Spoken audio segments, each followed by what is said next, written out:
King. Hello there, everybody. Welcome to session 2 of our Dragon Age campaign of awesomeness. I am, of course, your DM of Doom, son of Asgard. Everybody's in the wrong place. I got it. I fixed it. We're all good. Everybody's fine. Hi everybody. It's been a while, so we had to reconfigure some things, but we're all good now. Hi there. Welcome to session 2 of our Dragon Age TTRPG campaign. I am your DM of Doom, although in this particular position I will be known as your keeper. Son of Asgard, or World Tree Quests here on Twitch and YouTube.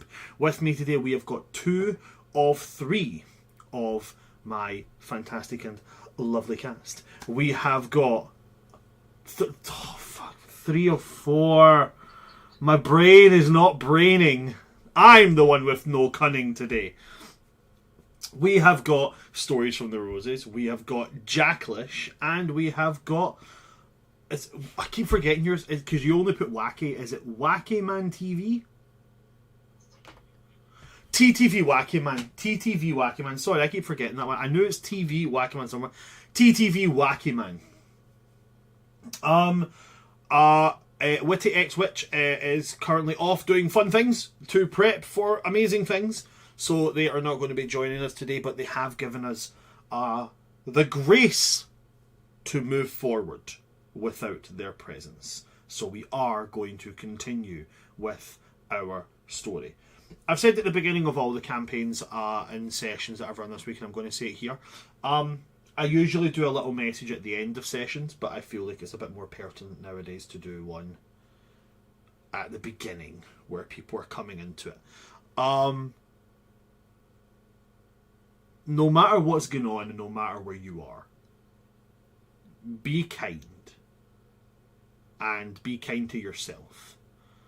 And do what you need to do to get through whatever you're going through.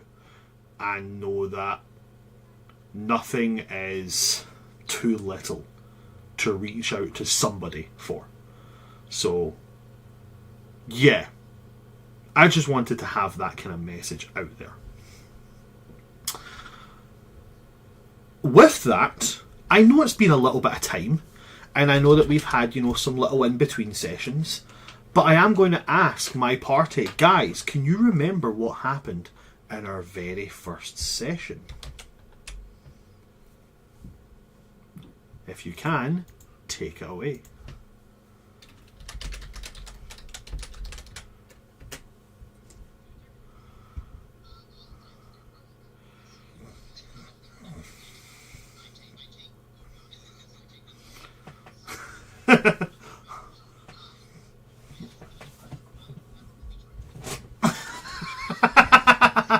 It's absolutely valid.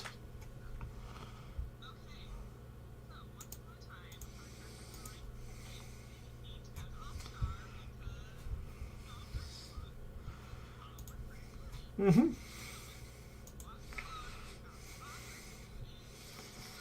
Mm-hmm.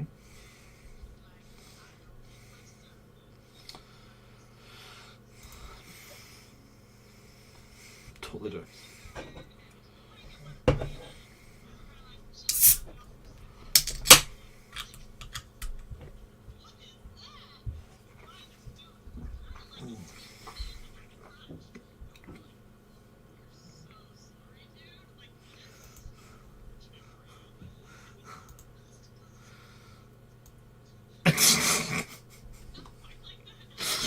One of the most traumatizing beginnings to a video game, and you have reduced it to Ostagar has fallen. What in the 1990s sitcom?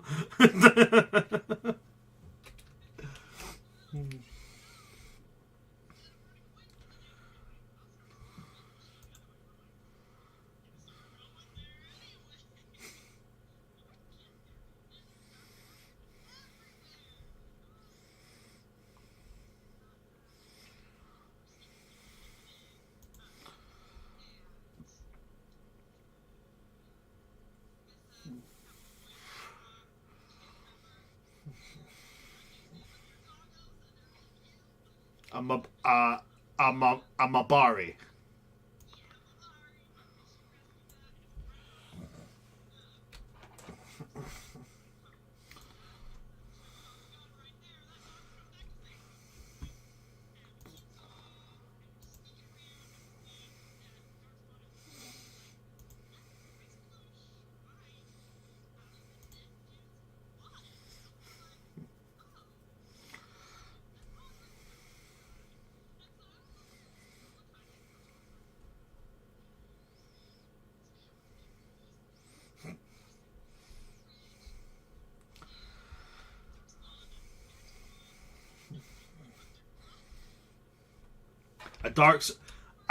So it was a Hurlock emissary.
Oh, right, okay.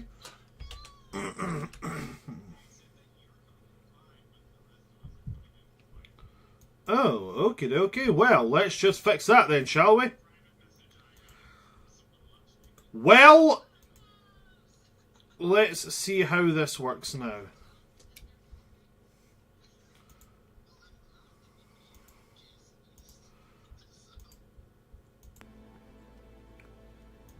Okay, that's start it over, Jeff. Yeah, Run it back. There we go. A lot of things happened. Grey Warden snuck all over the place, and then we ran into a big Darkspawn who had magic, and Osric went to stab him, and then he stabbed him, and he was dead. And then they saw like a dead guy, and Osric was like, "Oh no, my friend!" And then they crept by him, and then they got to a bunch of other Hurlocks, and they were like, and the part was like snake, and then they rolled and they failed, and they rolled and they failed, and they rolled, and I didn't say anything, and the part was like, and then we got to this bit. Go, Jess, finish it. Okay, so we send our big tanky guy at the front, and then our rogue, and then the two squishies are taking up the rear. And then I, not really understanding quite how the magic works, was like, oh, I've got Stonefist. Maybe I can cause like a little... I was thinking like a big rock, but I'm like, I think Stonefist is actually like a little rock. But so I was like, a rock maybe I can cause... maybe about twice the size of your fist. Okay, I was thinking of 8 and being a druid and being like, I could just move a big rock in front of this tunnel. So she offered to do that with me just not realizing. And I was just like, you can try. And she's like, okay. And then all of a sudden it was like, hey, you got a little something sticking out of you, buddy. And that alpha that was like pretending to be asleep stabbed him and tossed him aside. And now we're getting ready to fight. And we've got the two squishies up front. It's really great.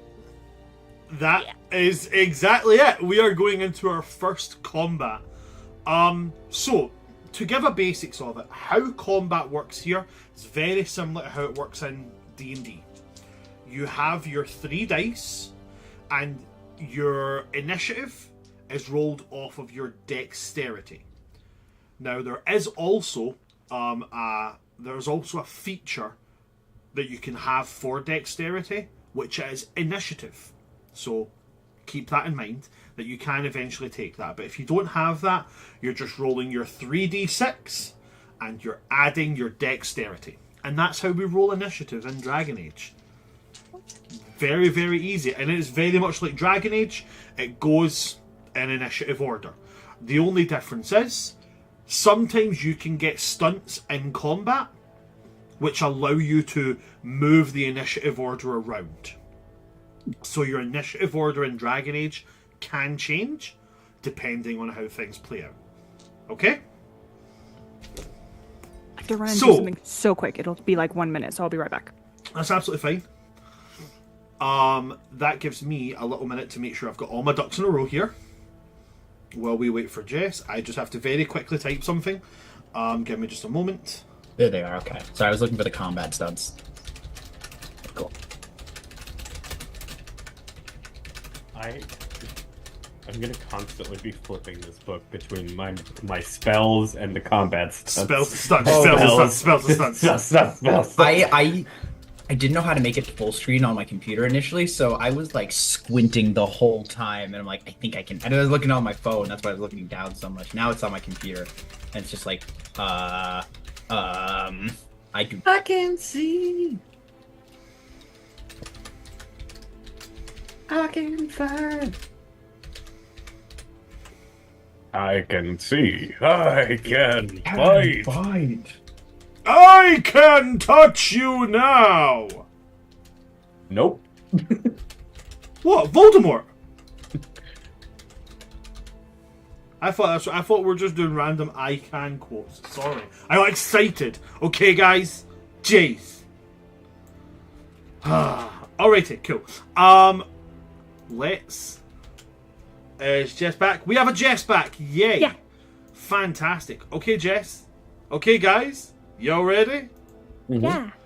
Okay. Then, with that, I would like you all to begin combat and roll initiative.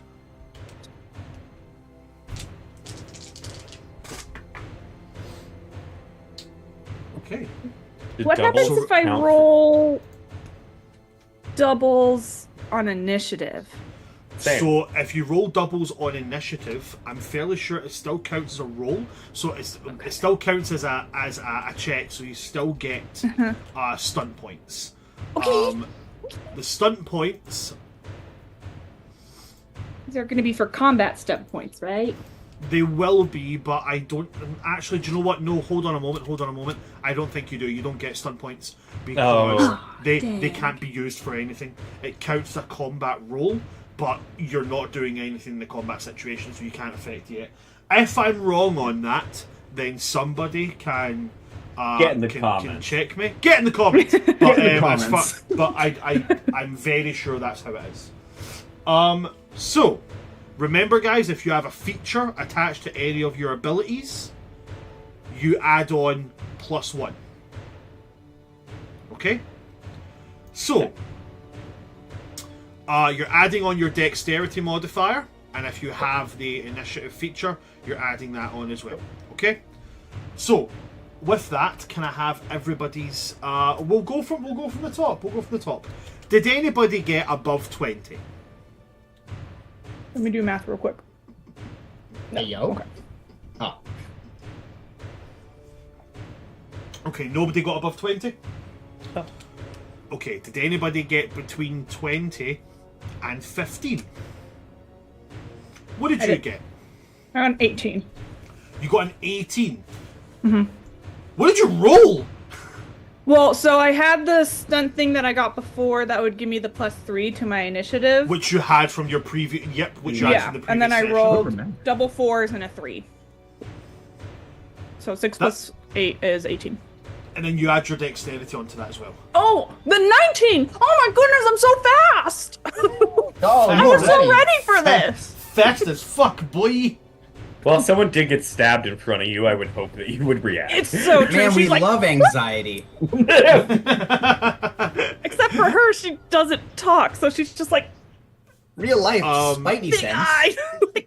Did anybody get between 15 and 10? I think 13. I got 14. Okay. So we have... Yes. Yeah.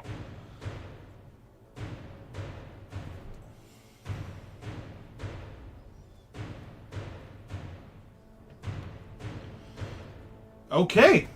Fantastic. So now we go into our first round of combat. At the top of the initiative order, we have Meryl. And then we have Tara on deck. So Meryl, you are within you're within close combat distance to this creature. Okay? Yay! Everybody else is not within close combat distance. You are within range distance only. Okay? Now, what this means when it comes into the combat side of things is that, much like D&D, and I know I'm explaining this like you would explain it to a 5-year-old, but it's just so everybody back Please home do. can get it. There would have to be a movement action used. Okay? Okay. Now, in Dragon Age, your action economy works basically the same as D&D. You have, in D&D, it's called an action. Here we call it a major action. Just operates the same as an action. And then in D&D, you call it a bonus action. But in Dragon Age, you call it a minor action. Okay? There is only one difference between Dragon Age and D&D. In D&D, you can't do, I don't have an action, but I would like to do 2 bonus actions. But in Dragon Age, instead of doing an action, a major action and a minor action, you can do 2 minor actions if you would like. Okay? So in this particular instance, like, your rogues can double dash, and so to speak. So that gives you a lot more kind of creative control. Okay? Yeah. For our spellcasters, your spells will tell you if they are a major action or a minor action. Okay? Okay. Cool. In the book, you will see an entire list of all of the actions, all of the major actions and all of the minor actions that are available to you. That will be located on, we are in action time. So that is on page, they begin on page 50. Thinking of there. Don't. You'll see major actions and then minor actions come down right after them. Okay. Sticking out in there real quick so I don't lose anything. Yes, Okay. Before we get going, I just wanted to clarify. I have a thing that makes one of these major actions a minor action because of a talent. Nice. That's how that works, right? Like the chemistry makes healing a minor action, if I recall correctly. What is it, a focus or a talent that you've got? It's a talent. It's a talent. Well, I tell you what. While Meryl is taking her turn, Yeah. I'll go and double check that for you. Yeah, thank you. What's it's the been name so of the long, talent? It's like chemistry. Is it Chirurgy? Yeah. Okay, so Chirurgy at the novice level, heal, to use the action heal, it is a minor action for you. Okay. I just wanted to Okay. double check that. No problem. Meryl, go ahead. How close is Osric to her? Is he like right next to her? Or did he get thrown kind of a bit? To give you a reminder, stabbed him through the back, and Yeah. then lifted him up, Lifted him and up, threw and him. So Osric is about. I know that in Dragon Age we use yards. You guys are still fairly new, so I'll use the idea of just a fair estimate of distances, just for this first combat. He's maybe 10 feet away from you. He's been thrown. So Okay. 10 feet is 3 yards, about a little over 3 yards. Yeah. So it is 1 yard is 3 feet, isn't it? Yeah. Okay, cool. So yeah, he's a little over 3 yards away. Okay. Remind me, just moving her regular speed, is that a minor action? So within the action economy of it, when you have a major action, moving is not your major action. Okay. Okay? Moving is just moving. If you wanted to run and move double your speed, that's a major action. Okay. But no, moving is just moving. You can move your length, you can move your speed each turn. Okay. She's just gonna go for Osric, and she wants to cast a spell because she's Okay, got you want- cake. Fantastic. So you're going to move towards Osric, but you're going to cast a spell. What spell are you Yes. casting on him? She's gonna cast heal. Okay. So, first spell cast being done. Exciting moment. So, do you remember how we walked through how spells work? Yes, so I have to roll my 3d6. I have a target number that I have to beat in order for the spell to go through. Yes, you do. And you know what you have to add to try and get that? Magic, right? You roll magic.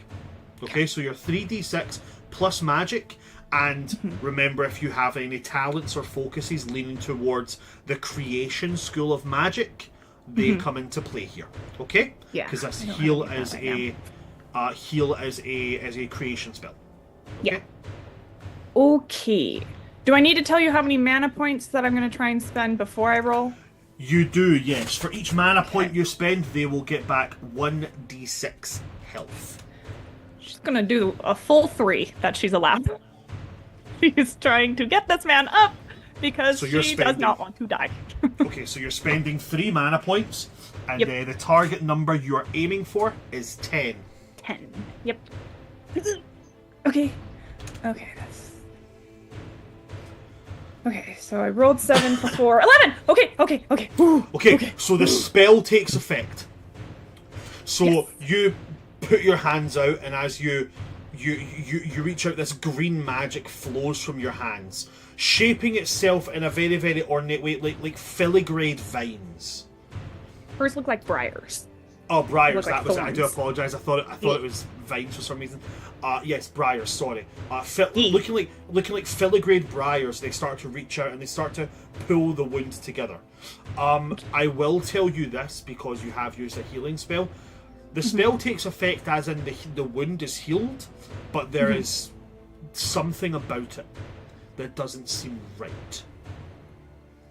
Okay. Perhaps that there's something else deeper in the wound, or that maybe it's a bit more grievous than it looked. But the wound is pulled and it is healing the wound, but it isn't. The wound does not look completely sealed. Okay. Okay, so that's your major action. You do have a minor action left. If you roll Yes. for me, how many hit points that Osric gets back from that, please? So he gets 9 hit points back. 9 hit points back. Thank you very much. And then for her minor action, she, because Osric is the one that she trusts the most out of the group, she's a little protective of him. Of course. So I think she's just, I'm gonna use guard up and do a +2 to her defense, and she's just gonna kind of be between Osric and this alpha. Fantastic. So you take your staff and you plant yourself in front of Osric, and you hold this staff ready. If this thing swings at you, you're there. You're certainly there. And that will be me. Fantastic. Very well done there, Meryl. We move on now to Tura with Aldred on deck. First, free action to say shite. And then we'll casually arcane bolt. Casually arcane bolting. Fantastic. So arcane bolt is part of what you get for being a mage. Mm-hmm. So this is something that is... It doesn't take any of your mana points to do it. It is just a straight up, it's an ability you get simply for being able to use magic. Oh wait, no, that's Arcane Lance. You're casting the spell Arcane That's Bolt. what I meant. No, Right, I meant okay, Arcane cool. Lance. You meant I Arcane don't- Lance. Fantastic, okay. Yes, I don't know why I have bolt written here. That's absolutely fine. There is a spell called Arcane Bolt as well. So Arcane Lance, absolutely fine. This is essentially the Eldritch Blast of this game. So this works like a special ranged attack. The attack roll is a magic Arcane Lance roll. Okay. Okay, so if you obviously you're rolling your 3d6, add your magic. If you have the focus of Arcane Lance, you get to add a +1 to that. I do not have the focus, but Okay, I have 16 is what I rolled. Okay, so a 16 is going to hurtle towards him. Now, as we roll this is an attack roll. This isn't like a spell, so it's not a target number. It has to breach the defenses of the enemy you're fighting. So as you hurl this towards this Hurlock Alpha, they have some real heavy armor on, okay? So it hurtles towards them, they are struck in the chest with it. Their defense rating, which is what you have to break through, is a 12. Okay. So you break through that, and then what happens here is you roll your damage. 4 plus 3 is 7. 4 plus 3, 7. So you deal 7 damage. Now what happens here is we take into account their armor. And their armor is like a soak pad. It soaks a certain amount of damage. As this thing is struck in the chest, it staggers back, but it pulls itself right back up, seeming to have taken no damage. Ah. Remember, I did say it just seems to have taken no damage. You and Okay. your seems. Cool. He seems to be asleep. He seems to have taken no damage. I guess I'm also gonna take the guard up, seeing that. He was like, oh, please don't hit me.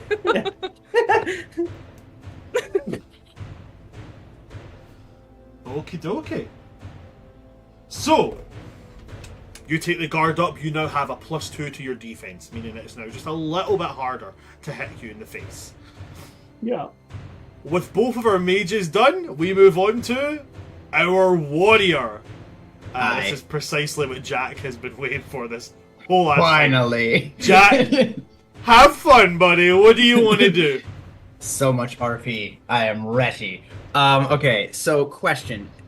This is more just taking in battlefield here and just trying to understand. This is happening in a doorway or like a tunnel hole, effectively? You're right. So if you imagine it like there's been a secret door, Yep. which has been broken down. You guys have found it. You opened it up. Well, I say opened, boomed. Made your way down a very, very small constructed corridor, and it now led you to this. I wouldn't say massive. It's maybe 20, 25 feet. Fairly circular. Sorry, 20, 25 feet. Oh god, look at me. Roughly 8 yards across. Yeah, I round. understand what you're saying. Okay. I guess. Yeah. It's a rock cavern. There is a tunnel, which is obviously where Osric was about to take you down before this thing came in behind you guys. So it's not in a doorway; it has come through one. Okay. Got it. Cool. But you've cool, got a cool. decent bit of space that you can move around if you wanted to.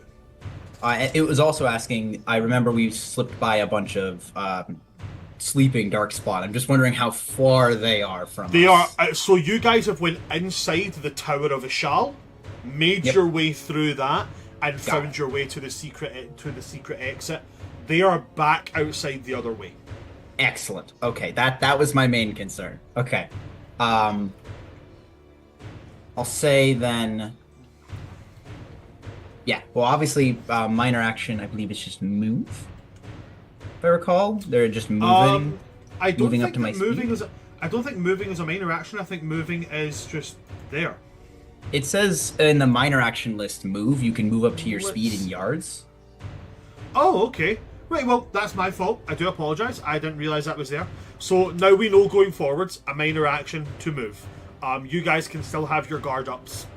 I'll allow it. It was my fault. It was my mistake. I told you. So now we know going forward. I will keep the memory that moving is a minor action. Fantastic. Thank you very much for that. Oh no, of course. I'm getting into Pathfinder as well, learning two different systems at the same time. I never expect movement to be free ever again. But yeah, minor action move up. I'm debating. I'm still debating. Do I? You know what? think Aldrad's going to be smart and not all-out attack and just go for a melee. Yep, just regular old melee attack. Just literally right up to him. I don't know how many yards I am away from him. I have 12 yards speed. 12 yards is enough to move the entire length of this and back halfway. So Excellent. You're good. I'll first and foremost move right up to him and then try and gonna make a wall in front of Osric. Gonna put myself in between. Aldrad will put himself between this is a Hurlock. This is a Hurlock Alpha. Hurlock Alpha and Meryl. Just Okay, cool. if I can, yeah. So you plant yourself in the way. Greatsword. Yes, I will be making an attack with the greatsword or the two-handed sword. Ah, yes, two-handed sword. It's what it's called. I didn't make it. No, absolutely. It's for me as well because obviously 5 days a week I'm DMing D&D, so now I'm moving into being a keeper for Dragon Age. I'm having to swip myself over to the vernacular. So yeah, swinging with your two-handed sword.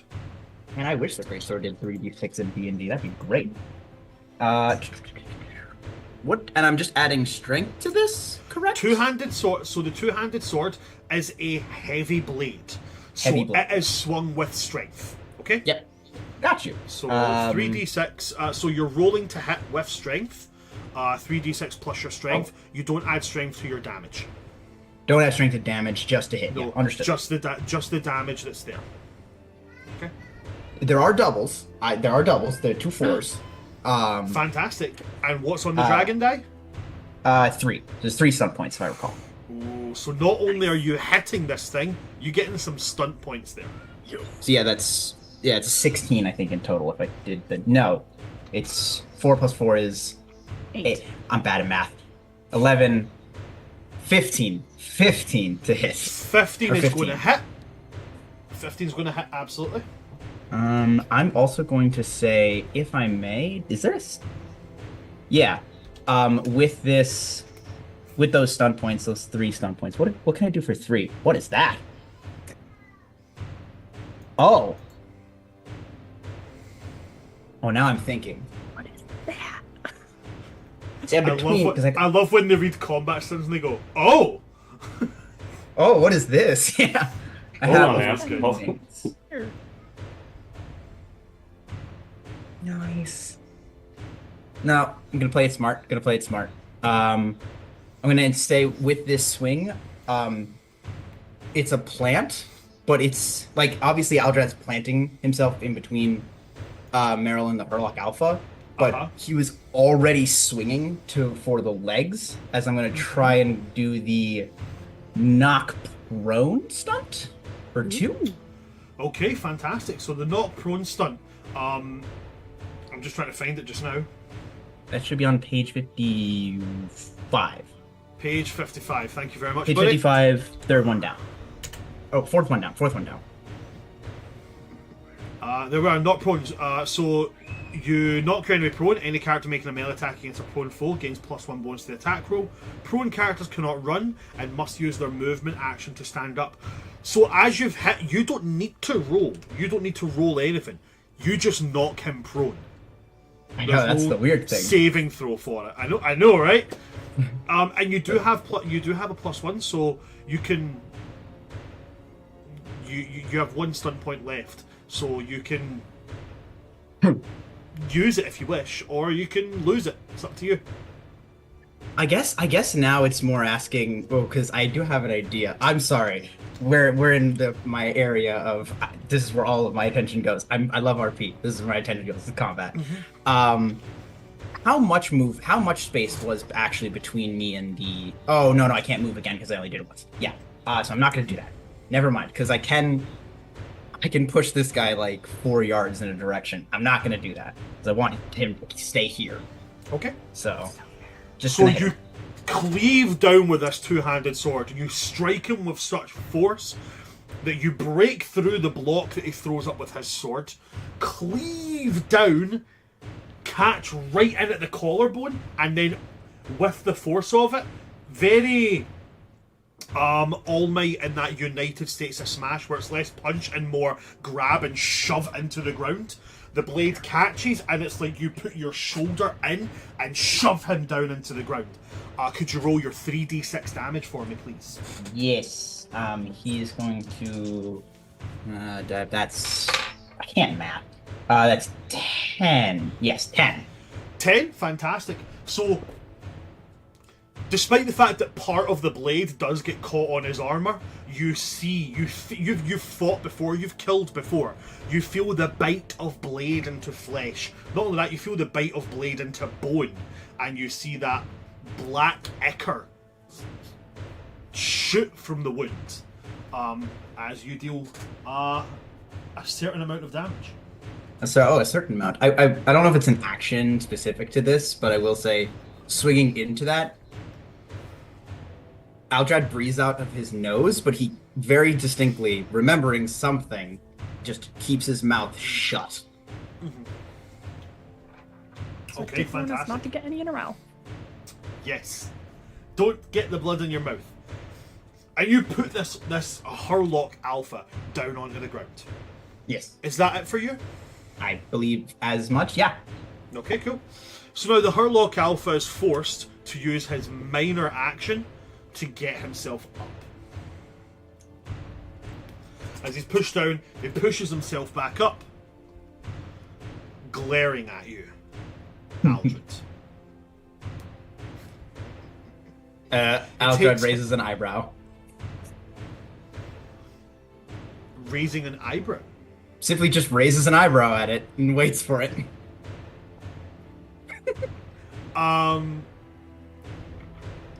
Bear with me a moment. I'm just looking at something just now, guys. I'm just double checking something.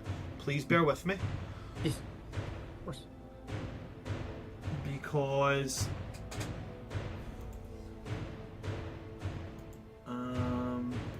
let's see here. Sorry, do just excuse me, just one little. You're so fine. You're so fine. It's all good. I'll wait. Cause I've been away for it for so long. I'm now making sure I'm getting everything right.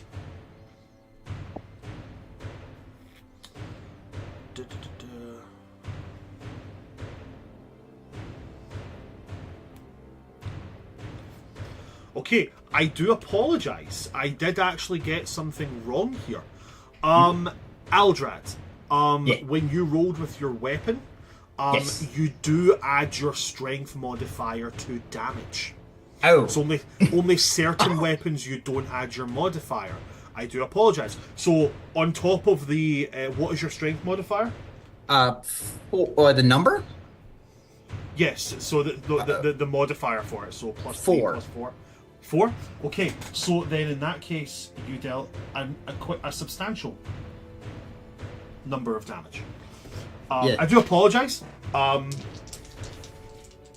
It's been a while since I've looked at a Dragon Age book. You're so fine. No one here is mad. Yeah. We're All going of to us are trip just like, over things. we don't know what we're It's doing. session 2. Trip okay, over okay. things. He's on his ass. He's on his ass. Okie dokie. So he's going to use his minor action to get himself back up. And then he's going to look to you, Aldred. Aldred, you're going to be the focus of his attack. So he's going to move towards you with his two-handed sword. Now, Fellow man. he does have the focus for heavy blades. Oh no.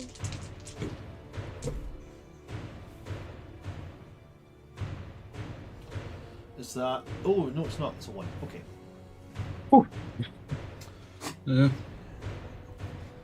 So that is going to be a 15 in total. Does 15 break through your defense? It does, unfortunately. It does? Okay.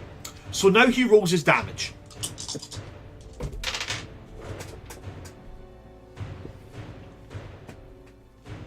Okay. And what is your armor rating? 4. Your armor rating is 4. Okay, so as this Hurlock swings and carves down at you, you throw up your blade to block, and this is the first time that you feel the unnatural strength of a Darkspawn. I will be very honest here, he rolled 3 off of max damage. Oh god. All 5s on the damage roll. All 5s on the damage, not on the dexterity. Oh not my on the attack roll. gosh. So your 4 soaks 4 of the damage, but you do take 16 damage. Okay. It's just that it's kind of good story wise, but it's also kind of nasty that the first hit in is such a big hit. But yeah, this is the first time all of you guys have went up against a Darkspawn of real kind of. This isn't just like a skirmisher. This is bred to kill Darkspawn. And Aldred, as you throw up this blade, expecting the strength of a normal soldier, you are caught unawares, and this blade curves down, this huge curved and jagged blade, less blade and more saw, as it catches, pushes your blade down, and rattles right through the leather cuff of your chainmail. I could take one more of those. I don't think you'll get another one of those. But yeah, that's all he can do. So that is that.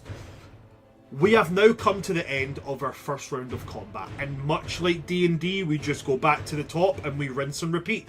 So we go back to the top of the initiative order. Meryl, you have seen your heal spell do a job, but not quite the job it was meant to. You've seen Tura lance this thing in the chest and it apparently shrug it off with nothing, and you've seen Aldred deal it a blow which put it on the ground, and then take one of equal, if not more, strength.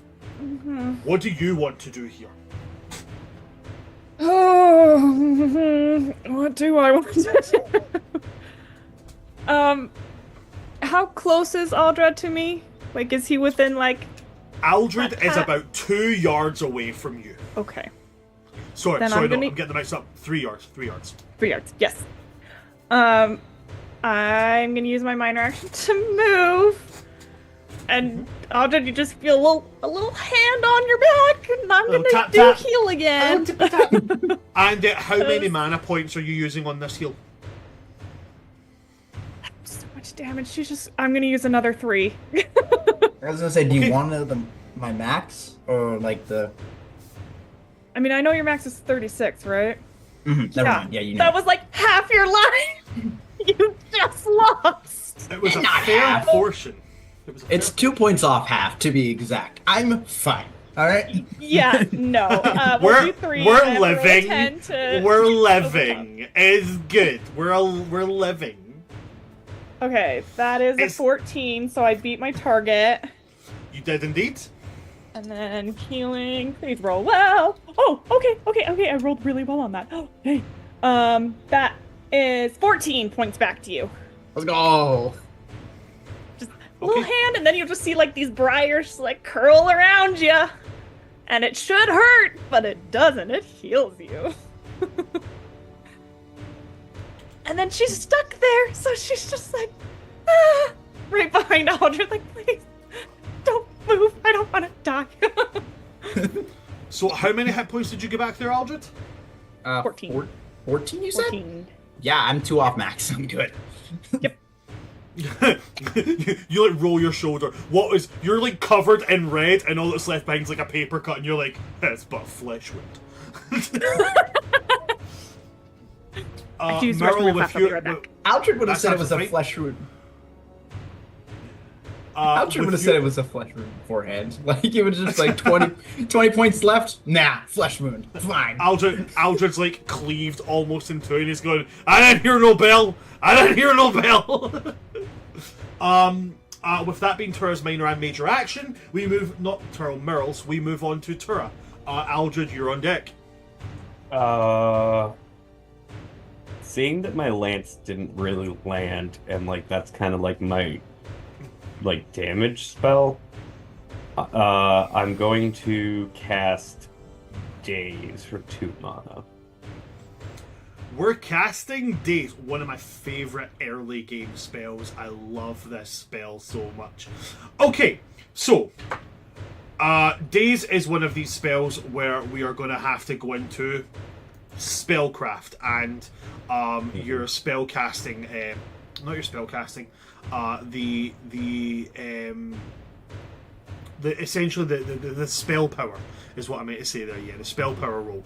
So as you cast Daze, you need a willpower self-discipline versus your spell power. Okay, so first off, you're casting 2 mana points.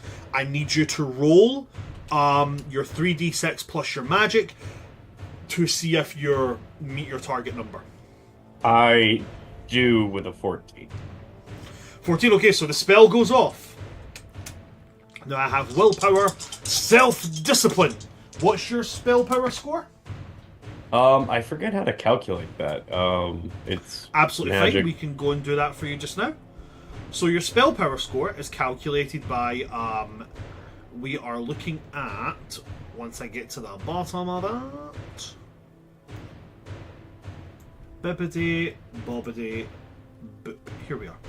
Okay, so we are looking at your... Oh, it's not... it's your spell power is 10 plus magic plus any focus if it's applicable.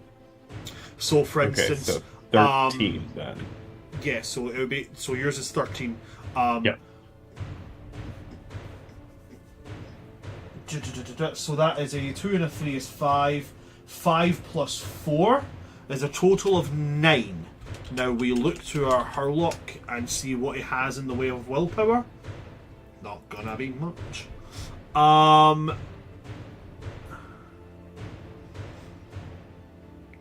Willpower, he has a 3, but 9 plus 3 is a total of 12. It's not a 13, methinks. So therefore, Daze is going to take effect. Okay. Now, do you want to read out what Daze is going to do Sure. to your foe? Go for it. I enscroll one visible target within 10 yards. So I would minor move to get close enough to it and then do that. That's fine. So make a successful willpower. You're blah, blah, blah, blah. more than within. You're more than within 10 yards. Oh, okay. Then I just The stay where entire the hell I am the and entire don't get any place is closer. 8 yards. That's fine. I don't get any closer then. It becomes slightly confused and suffers a -1 penalty on all ability tests until the beginning of my next turn. If a target fails the test, suffers the same penalty and cannot take actions on their next turn. So because he failed, he can't take actions.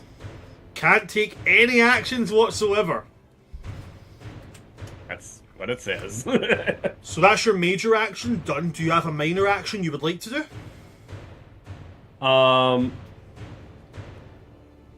No, I'm just gonna sit put. That Naruto run was really Love cute. the Naruto run. Okay. So then in that case, we go to Aldred. Give me a moment. Sorry. Okay. That was very impressive. The days. That was good. It was good. Incredible, actually. I will say, seeing these two flashes of magic, or well, feeling one more, sensing the other one. Mm-hmm. Just like few nods, and I'm gonna say that hit 16 points of damage, probably like thematically like knocked Aldred off his rhythm a little bit, but feeling the very encouraging pat, and also regaining a good chunk of their life, but that's irrelevant. They kind of stand back up, or like back to their full, like just straighten up. Yeah, they straighten fully up, and seeing. Question: would I be able to like tell the Hurlock is, I guess, dazed? I don't know if that's like a thing or something. Oh, absolutely. Essentially Hurlock's- through a magical flashbang. Yeah, Hurlock's Darkspawn. Some of them do have a certain level of intelligence, or I guess intelligence is less the word and more like sentience. Okay. Yeah.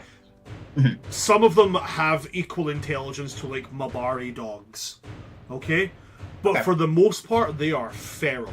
So this thing is like, the hand holding its sword is just kind of swinging blindly, while the other hand is like rubbing at its eyes.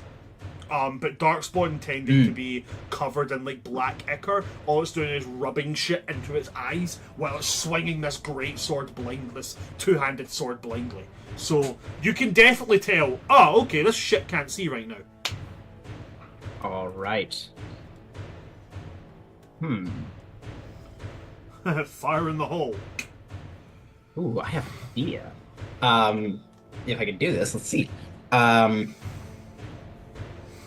Okay, so seeing that, just this like panicked, not panicked, but like disoriented reaction from the Darkspawn, especially just after it hit it. That hit definitely just snapped Aldred from like, I think I can handle this, to like silence effectively. Eyebrow is fully down. There's like no look behind the eye, pure focus. And especially seeing that, this opportunity is too obvious. I'm going to take an all-out attack as a major action. All-out attack, major action. We love to see it. Now, an all-out attack in Dragon Age is very similar to like a barbarian's reckless attack. Okay, yes. You get a little bit of an extra boost into your attack, but it does come back to bite you in the butt. So how the all-out attack works is you get to attack, you put the full weight of your strength behind the attack, even though your ability to react to counter attacks will suffer. You get a +1 to your damage, but whether you hit or not, you get -1 to your defense until your next turn. Yeah. Taking advantage of an opportunity. We're just gonna straight go for it. That's good too. No doubles this time, but that's still good. And then add strength to that. That is a 16. 16 is going to hit. It does pass by the creature's defense. So now you roll your damage and you are adding strength, and you're adding +1 to it this time as well. 5 for this. Oh.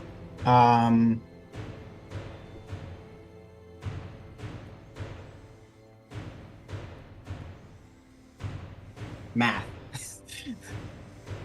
My weakness. 19. 19. And it does soak some of it because of its armor. Yeah. But even with the armor soaking, your blade finds that exact same spot it hit before. And it bites into the armor, cutting through, pushing, not less cutting through the armor, more just pushing the armor down with the blade.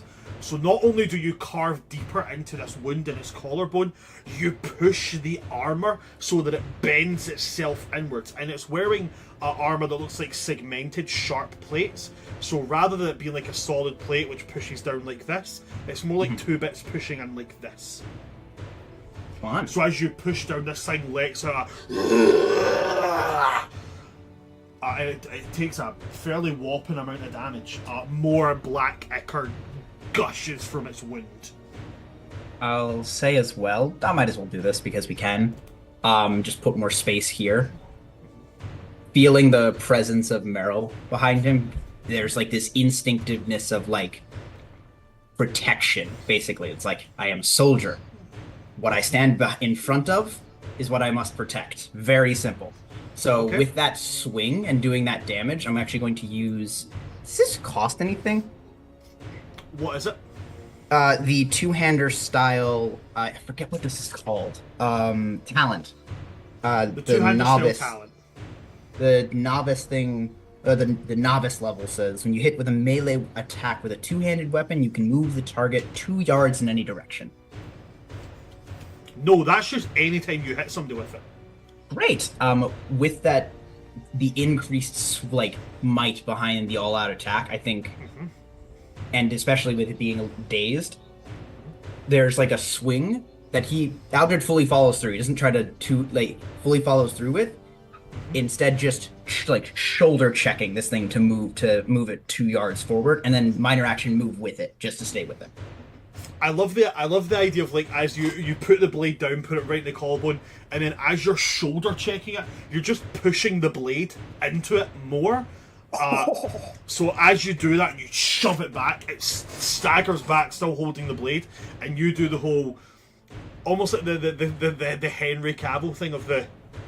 And stepping up, like matching the step with us. You're like, Yes. yeah, I pushed you back, but I ain't moving back.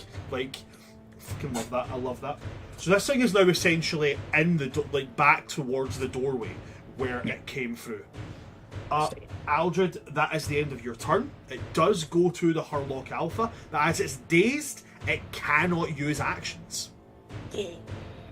So it's unable to do anything. Again, taking the pain of it, and as you said, it swings blindly with this greatsword, with this two-handed sword. But it's a blind swing. You can see it coming from a mile away. So you just kind of bob and weave it out the way.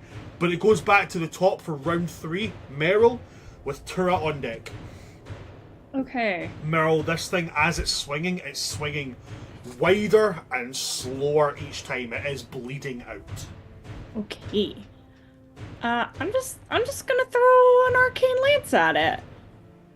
You may as well. You never know. Nobody's dying right now.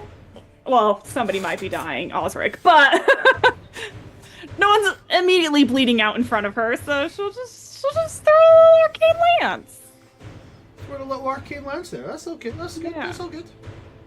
I roll for that, right? You do, yes. So it's a magic arcane lance roll. So your 3d6 plus your magic, and if you have the focus for arcane lance, you're adding your +2 on that. Okay. I don't have the focus, so. Oh, I don't think that's gonna hit. I did not roll very well. It's a 12. Does it meet It's a 12. Yeah. A 12 is a meets it, beats it. You do manage to just hit its defense. So now you're rolling your damage for that, which is 1d6 plus your magic. Okay. Ooh, not very good. That's only 6 damage. Okay. So much like when Tura done it, the lance hits, it does cause it to stagger, not quite as bad as it did with Tura. It doesn't seem to have taken anything, it doesn't react massively to it, but it also does stagger like a little bit, but that could just be from the fact of it's bleeding out. And then minor action, I'm gonna move back to Osric, and she's gonna be like on the ground, like trying to figure out what's going on with this wound and why her magic didn't work as it should have. Okay. Is that everything for you? Yep, that'll be everything for her. Fantastic. So we now go back to that is now Tura. Aldred, you are on deck. If it ain't broke, don't fix it. We're gonna daze again. Oh god. Nice. Daze again. 7 plus 3 plus... I got an 11, so I got exactly what I needed to get it to Got work. what you needed for that. I was like, math. Ooh. Yeah, math. Ooh, that's not math in the way I'd like it to math. Oh no, in math. So we got a 6, a 4, and a 4. So that is 10, Aw. 14, plus its willpower, which is a 3. That's a total of So it 17. just takes -1 to all its actions this turn. You win some, you lose some. I mean, it's still a win. it's still... A win is a win. Definitely. A win is a win. Any minor action for yourself? I'm gonna move to where Osric is because I know that on my next, like in the next bit, I can help with the healing. So I'm just gonna put myself up there with Meryl and Osric. Okay, so your minor action, you move up there. Yep. Fantastic. After you, it goes to Aldred. All right. Well, seeing it is not dazed this turn, I think Aldred is going to be a bit more reserved, and having retrieved his blade from wherever it kind of got caught in this Darkspawn, just an immediate swing again, just for a regular attack. Okay, cool. Roll to hit. Okay. Where's my sheet? There it is. It's right in front of me. Where's my sheet? There.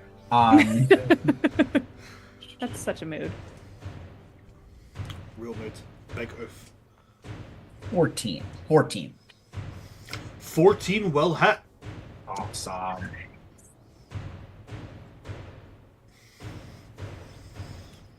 That is add strength to damage. I will Adding your always check strength to that. damage, yes. Adding Understood. strength.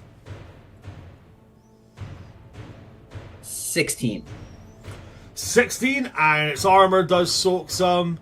You swing, the blade finds its place where it is struck both times before. Like a lumberjack swinging into a tree trunk, you find the exact same spot. Aldred, how do you want to kill it? Yeah, let's go. I would say, like, keeping the lumberjack idea. Yeah, in all honesty, if you broke, don't fix it. Very simple, but very effective. I would say there's this final kind of there's this like almost over exaggerated twist to it. Just Aldrad not even thinking of like, I don't want to cover myself in this thing's blood because it's bad, but I also, I want to make sure I'm efficient with how I kill something. Here, he's like, I don't know how efficient I need to be, so I'm just going to throw all of my weight behind this hit. And it's just going to twist his body to where it's a hack to get through any remaining bits in the wound until it's just pushes through it, and I'm going to attempt to bisect it. So you push down in, twisting the blade as you go, and it carves a full diagonal. You feel your blade hit the stone floor, and you hear this before it just slides off of its axis. And it's not like it is in the movies where it's just you hear the metal that you've carved in half grating against each other. Love it. And then it falls. Every now and again, its top half like twitching. You see the eyes from behind its helmet staring at you, wide-eyed, lidless, and it's in this moment, Aldred. However you decide to do it, I'll give it to you since you're the one that killed it. It's in looking at the eye. It's in looking at the eyes that you remember that this is very, very close to a human. But that is... Sorry, go ahead, Aldred, go ahead. Yeah, seeing the eyes, I think... What kind of helmet is it wearing? It's like a metal helmet, I assume, right? Like a thing full visor and everything? So imagine like a knight's helmet with just this here. Jagged at the bottom and curving up, very similar in design to like a Spartan's helmet, but without the nose gap. But then you have two wide horns that curve round like this, and then one big horn in the center of it. Looking down at it, seeing the human in it, I think Aldrad will just kind of pick up the two-handed sword, hold it firm, but taking both hands, just kind of drive it through the skull, just to try to, like, mercy kill whatever is left of the human in there. Okay. And also just, double tap. Fictional zombie. Always double tap. Always double tap. It's the rules. And on that, guys, you have survived your first Dragon Age TTRPG combat. Use of the word survived. I did. Oh. As it's dead, you do have the option now to loot the body. That is entirely a possibility. But it's as it dies and you hear that whoosh of the blade going through the skull and the viscera there. And as you wrench it out from over where Osric is, Aldred, you hear the coughing and spluttering that would bring you back to the reminder that Osric is over there. Meryl and Tira, you guys are there with Osric. I will allow both of you to make for me... Oh, pardon me. Oh. What role would be best for this? What role would be best? I do believe it would be... Oh! It would in fact be...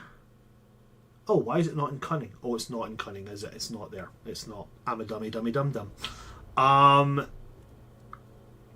We will be looking to get you guys to make. Where is medical? Where is medicine? Where are you?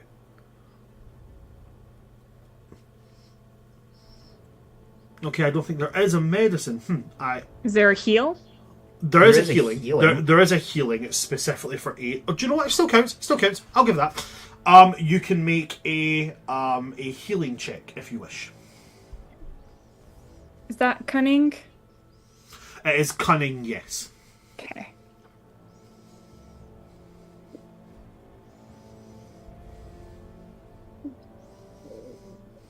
$15. 15, and what did you get? We Yeah. do. 2 15s. Okay, so on 2 15s, the wound is healed. But it's as you pull aside the torn tabard and the splintered chainmail, and when you look at his chest, despite the fact that there is no visible sign of the wound, there is a green spread that looks almost like a spider web, a veiny pattern spreading out from the blade. Because you both made a 15, you can both roll for me. It is a... I don't know if you'll have it. It's a poison lore check. It's still cunning. Okay.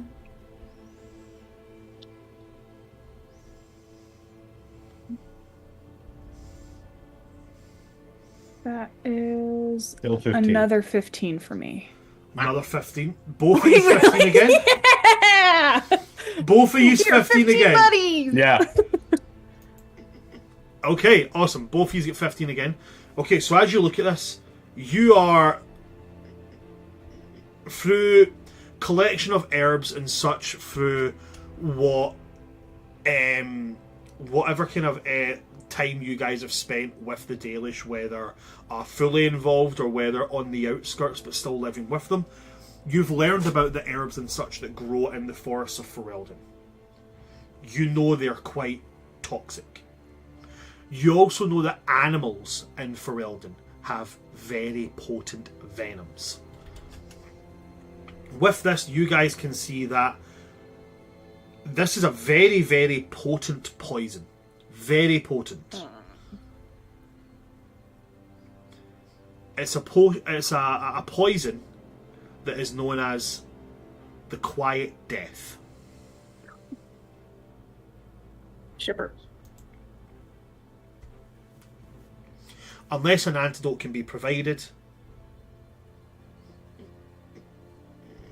healing will only do so much. Even at the speed that you can heal, the both of you just throwing heal, heal, heal, eventually the poison will do its damage. It's already inside of them.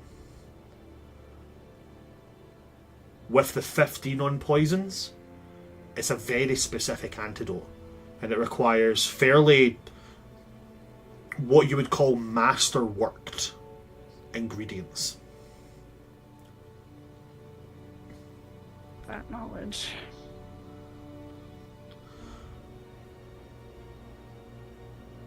It's up to you what you want to do with that, guys. Hira's gonna look to Aladrad with like this, like, stoic knowing look, that kind of like just a head tilt and eyes between the two. I feel like Aldrad is worldly wise enough to feel the wound that was carved and just kind of start feeling that. I don't know if this would be a cunning check to see if that feels, if Aldrad could determine, hey, am I poisoned or does this feel infected? You'd maybe feel like a bit of stinging to it, but for the sake of like mechanics and such, poisons usually only have like a certain like dosage. So you have like, oh, this is on my blade, I've done it, it's not on my blade anymore because it's in you. Whatever was there, because the blade passed through him and then came back, you'd get the equivalent of like a micro dose. So your wound will probably sting, might go a bit green, but it's not gonna it's not going to kill you. It's not going to take the full effect. I would say it probably wouldn't even cause you any damage beyond the normal stinging you would have from a wound.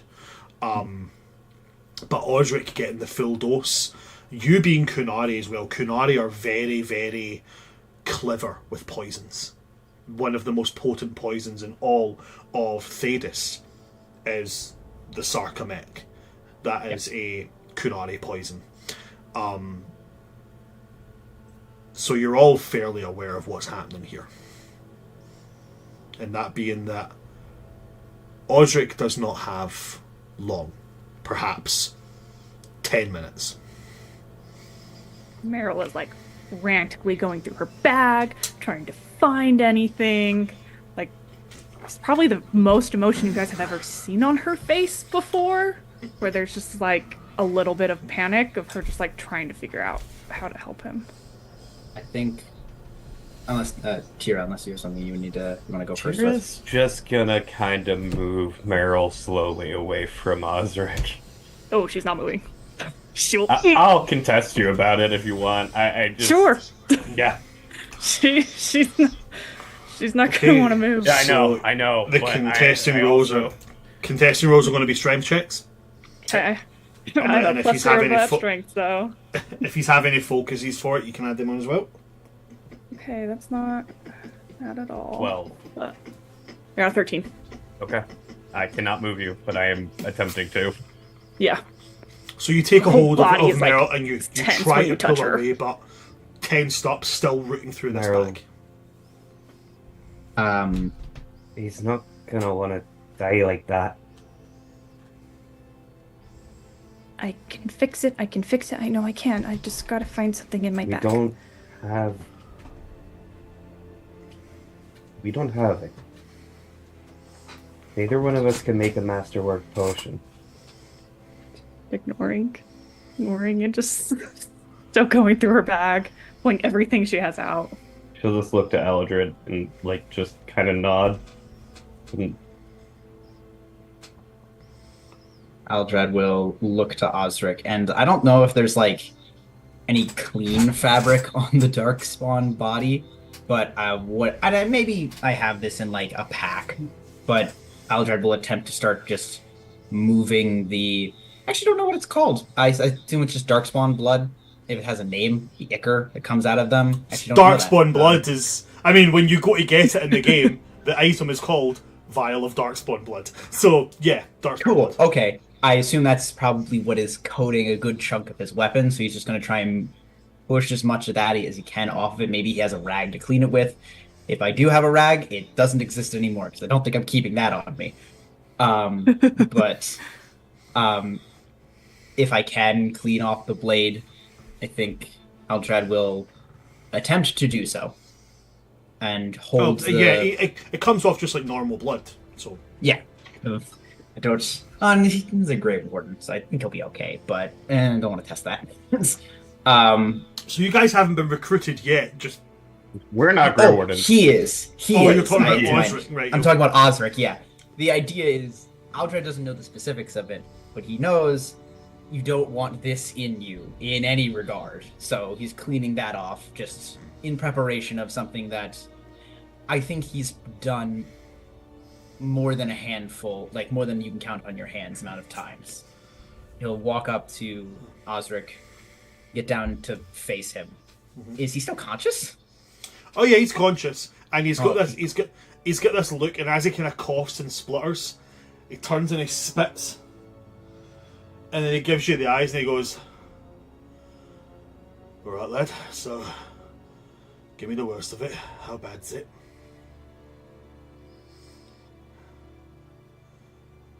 Antidote or bust. You took the most of it. I don't suppose you've got any kind of magic potion shit from your Kunari brothers rattling around in that pack of yours, have you? Tragically, wasn't my speciality. I could see that.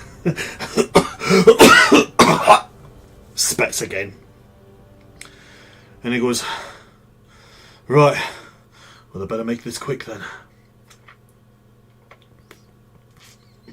If Ostergar's fallen, they'll be making their way up north. You need to get back through the Korkari wilds. Closest village is a village called Lothering. Get there. Let them know. Warn them. From there you're going to have to get to Denerim. And that's a long fucking way away. You have to let them know what's coming. And let them know that... Let them know King Kaelin's dead. And he's going to reach into the, like, behind his belt, and he pulls out a roll of parchment, and he pushes it towards you, and he says, "You'll have to forgive me. I'm not quite in the capability of writing right now." Yep. Instantly, I think Aldrad would, balancing on his, like, on the knee that he's on.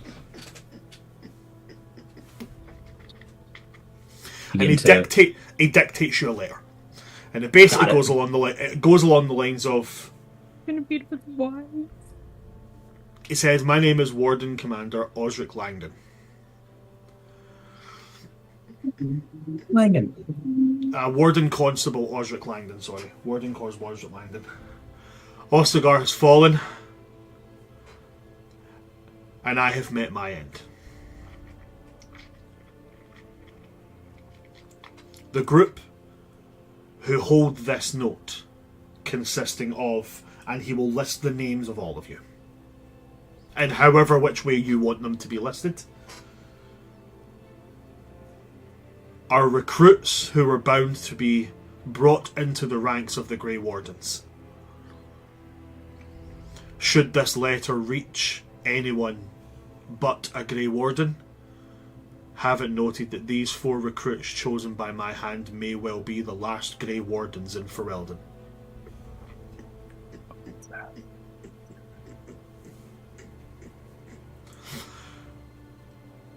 Give them the joining. Give them the words. If you do not find anyone to take you through the joining ritual, he gives you the joining ritual. But he gives you it in another sealed scroll. And he makes you swear him an oath. Don't open this unless there is nobody else to take you through it. He says, "I want your word as a soldier. I want your word as a warrior." I think also in that moment there's like a second, or having Aldrad kind of 6'10" frame. I'm assuming he's on the ground, so like this is a bit of a hassle. He is slumped like, against a rock. He is slowly sliding off a rock. This is a bit of an angle, weird angle for Aldrad. So like as he's kind of making sure Osric is upright enough to keep talking and breathing for now, Osric would see. Maybe Meryl, but I assume Meryl and here are like they're busy.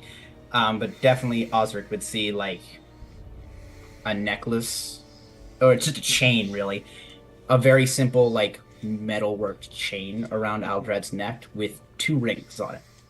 Okay. And Aldrad will respond, "You have it as a warrior. You have it." Can't say human. You can say as a man. So as a man, yeah. The gender societal structure of man exists in Kunari culture. Yeah. It was more like human, because it's like not so much man, more just human. I was like, I'm not a human. Hold on. It's like saying all of humankind in D&D. It's like, well, okay, hang on. That's a fairly small number. Let's be real here. So I think Aldrad will say to him, "You have my word as a warrior, and as a man, a person."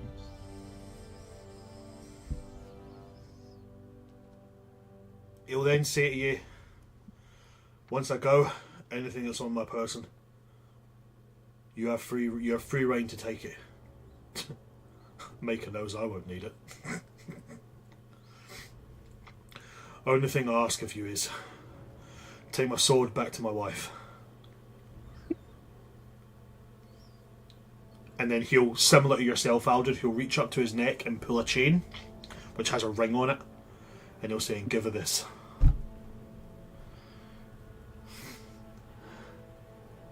Aldred takes it and holds on to it, not tightly enough to like threaten the stability of the item, but tightly enough that no one could pry it. In fact, if he died, it'd be in a death grip.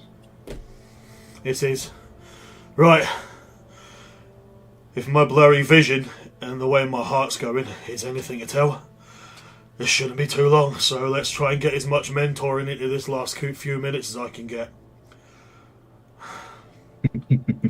Tura, the entire world isn't out to get you. Stop thinking that it is. You're never going to learn to trust unless you take a risk. You Dalish like jumping from trees so much, take a leap of faith once in a while. It might pay off. Meryl, you can't run from everything. Sometimes you gotta stand. You made a stand against that big ugly bastard. You can stand against anything.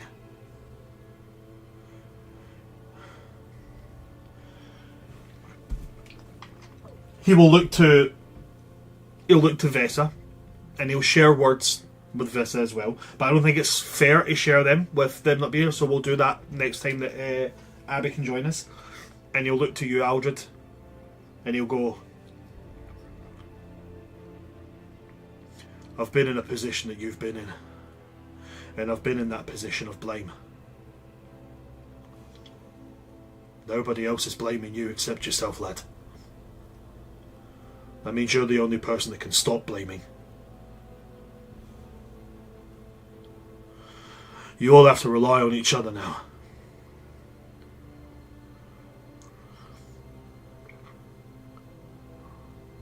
Whatever happens from this moment on, you are Grey Wardens.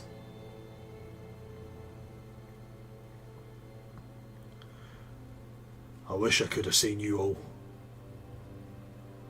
And then he's going to, the last possession he's got is the goblet that they found, that you guys found, the silver goblet. And he'll push that over. It was already explained, this is the goblet they've always used in the joining ritual. It's sacred. Has to be this they use. He pushes that over. And then he kind of lies back. His head goes back and he goes, trust me, die underground. I wish I could have seen the moon.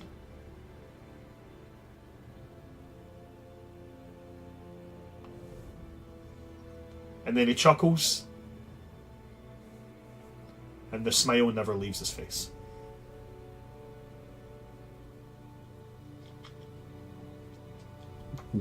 I think Aldred would very gently, for large hand, just close his. You know what? Yeah, close his eyes.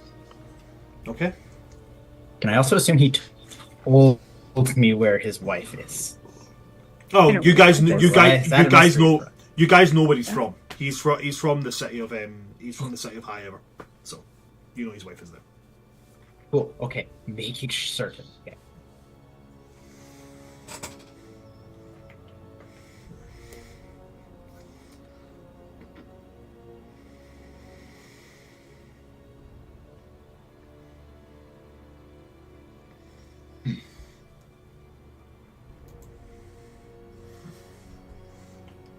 What do you guys want to do from here? The tunnel is right there that will take you down and back into the Korkari Wilds, which you guys just spent the last week slogging through.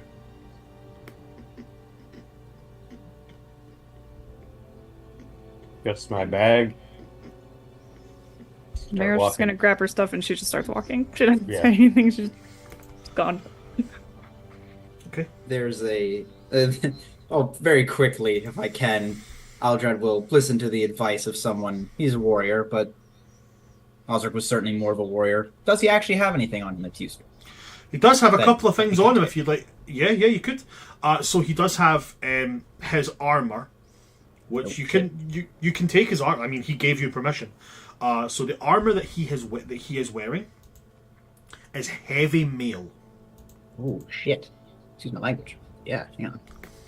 He does also have a shield. The shield is very specifically, it's no better or worse than a normal shield, but it is specifically a shield which has the emblem of the Grey Wardens on the front of it. Okay. And he does have a sword. The sword that he has is a bastard sword. Well, I have to take the sword. I have to bring the sword in the ring. So, sword's coming with us. Other than that, doesn't have anything. That sounds about right. I think... I don't know how long it would take to get the armor off him. I know my friends are already moving, but... You're a warrior. I would say it takes you about maybe 10 minutes. Okay, I think he'll take the... I think he'll take the armor. And... A bastard sword, is that like a specific weapon, or is that considered a two-hander or a long sword? So a bastard sword is, as far as I'm aware, I'm pretty sure it falls into the heavy blades side of things. I will just quickly double check it for you though. Just bear with me just 2 moments. We're looking at weapons. We go down. We're looking for bastard sword. Bastard sword is in the heavy blades group. The damage is 2d6 plus 1. Understood. 2d6 plus 1. Understood. I think then, yeah, he'll take the sword and the armor. I think he'll leave him with the shield so that he at least gets to... He doesn't die like a nameless warrior, or he doesn't stay a nameless warrior. He has the shield to mark him for who he is. And yeah, I should make sure he's like propped up on that rock with the shield very firmly in his hand before following his friends. And you guys make your way out to the Korkari Wilds. The cold winter morning is somehow colder as you begin to trudge through, making your way back north. You have a map available so you can see where Lothering is. So at this point I'm going to show everybody everybody that's watching that we do have a map here of Ferelden. The crossed swords at the bottom, that is the location of where they are right now. And we are going to be making our way up north through the Korkari Wilds, through the hinterlands, into Lothering. It's a rough march. Very rough march. Not because of the terrain being overly difficult, you've marched through it before. The slight boggy wasteland of the northern part of the Korkari Wilds, just shy of Ostagar, gives way to the rocky plainslands of the hinterlands. And at this point, darkness is starting to fall.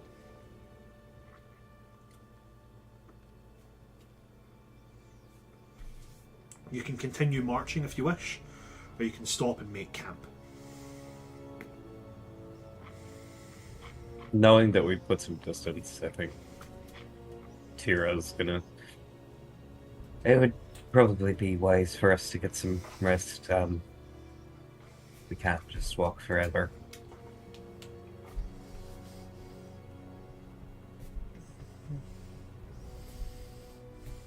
I think Aldred will look to Meryl. How's Meryl doing? She has said nothing.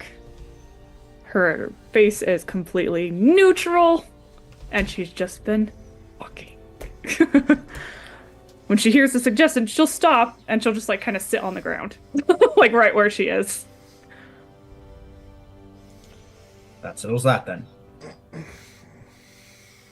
I'll go gather up some wood for a fire.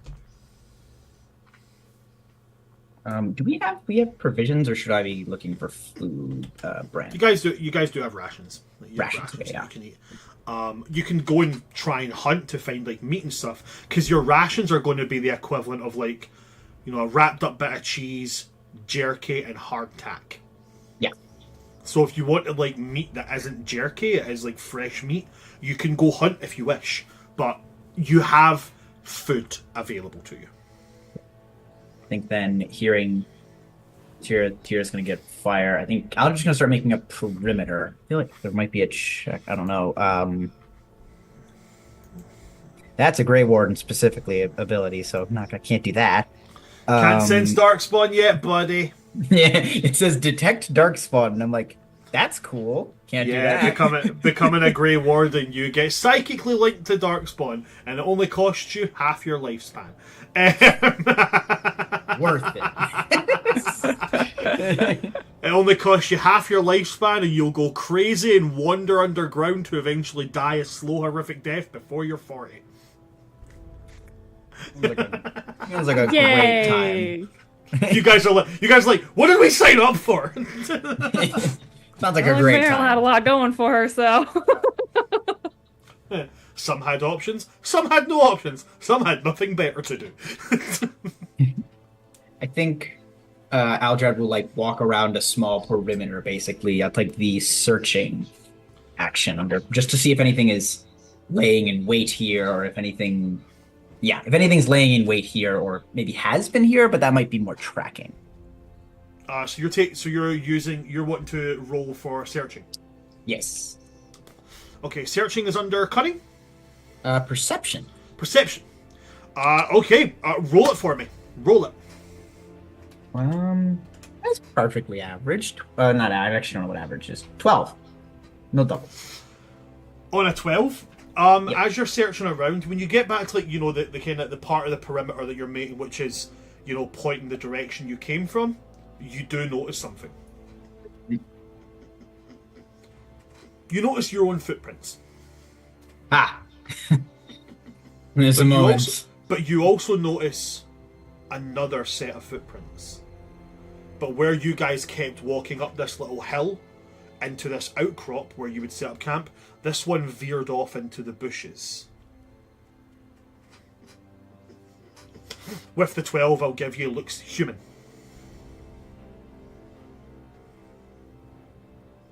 By George, we're being followed. Moved off into the bushes, like just off into the wilds. Like you're talking maybe 10 yards away from you. Yeah, okay. Maybe about 50 yards in total away from camp, but if you're doing a perimeter, it's probably 10 yards away from where you are right now. If this would be a separate tracking, I actually don't know. If this would be a separate tracking check, or maybe like a seeing one, it's human footprints, you said. Is it like, I assume Darkspawn kind of lumber? So like their Darkspawn are footprints they're very heavy footed. If this was a Darkspawn, even a Hurlock would probably weigh more than you. Or not way more than you, but they'd have deeper footprints. They put more into it. They don't really do good at being stealthy. This, by what you understand, looks to be in every way, shape, and form a basic ass human. Basic human.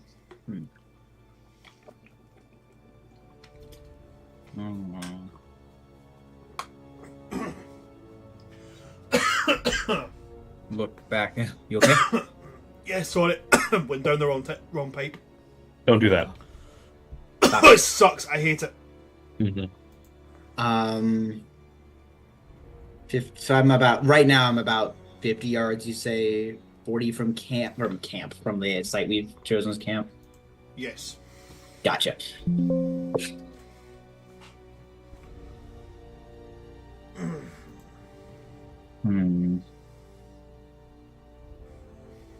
I think Aldrad's going to unsheath the two-handed sword, but kind of hold it like by the hat, like at this point near the hilt.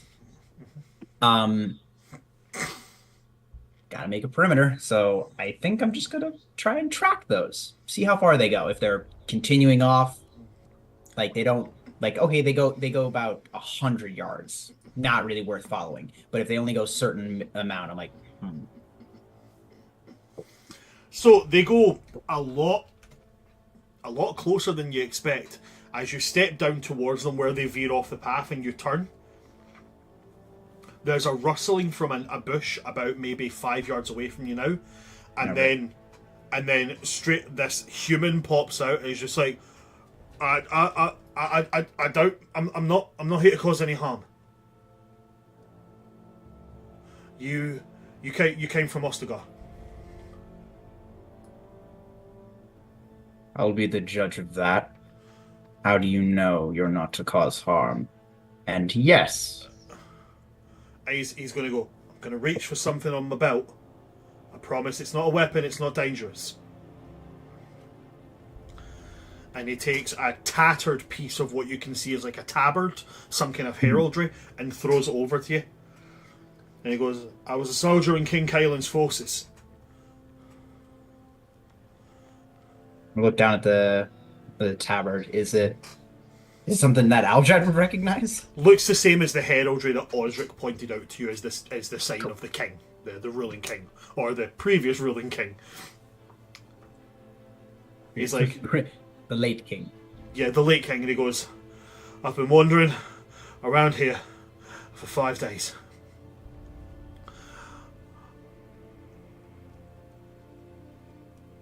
I just want some food. That's it. And then I'll go. I'll leave.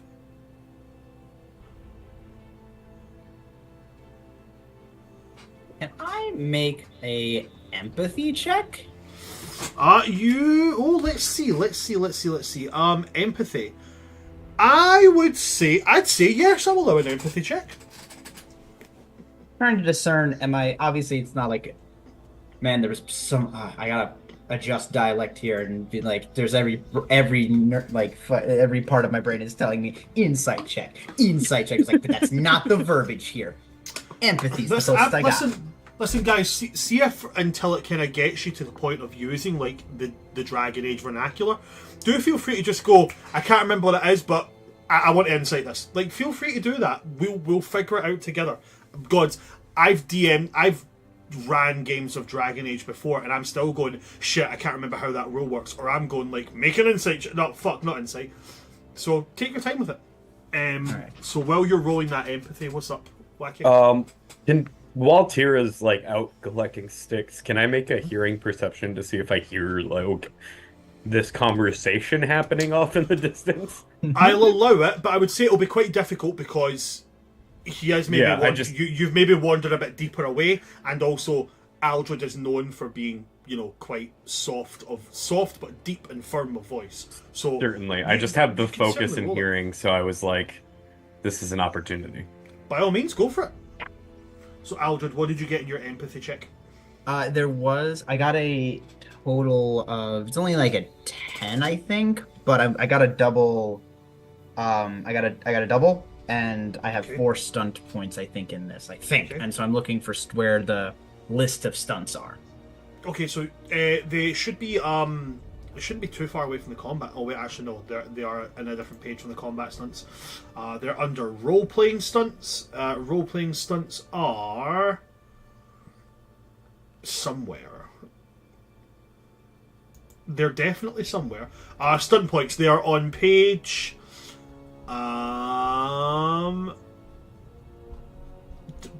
they're not where the stunt points are spoke about, which is, entirely helpful. Let me just find these just now. Role-playing, exploration and role-playing stunts. They are on page 133. That was literally just got there, 133. Literally just got there. So because this is empathy, this would be a role-playing thing. So you're looking at role-playing stunts. Tura, what did you get on your hearing check? I got a 16. On a 16, I'd say you can definitely hear a human talking. you wouldn't be able. I'd say you wouldn't be able to hear Aldred answering. While we're looking at stunt points and while Tura's doing that, Meryl, is there anything that you're doing, or are you just staring forlornly into the distance? She's gonna start undoing the braids in her hair, and she's gonna talk to her journal because she's all alone. So, just quietly whispering and talking to her journal. So Vesa would still be there, but Vesa is quite Oh, known for keeping a bit of distance away from everybody. So opposite sides of the camp, you can still talk to your journal and not be heard. yep. She'll just do that.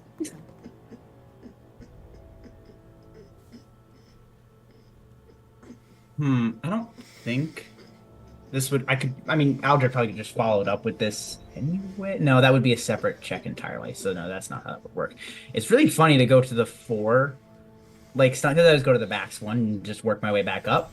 It's very funny to go to 4 and be like, "Ooh, that one's pretty good," but it really wouldn't help me here because I don't plan on making any other checks. The Tower of Will, and then the other one right above that is very funny because the other one's flirt, and that's very Flirt. funny to me. Honestly, yeah.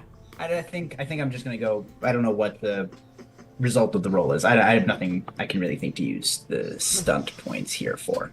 Yeah. Okay, so he seems to be genuine. He has all the markers of somebody who hasn't eaten very well for the past couple of days. His skin's got an almost kind of greyish tone to it.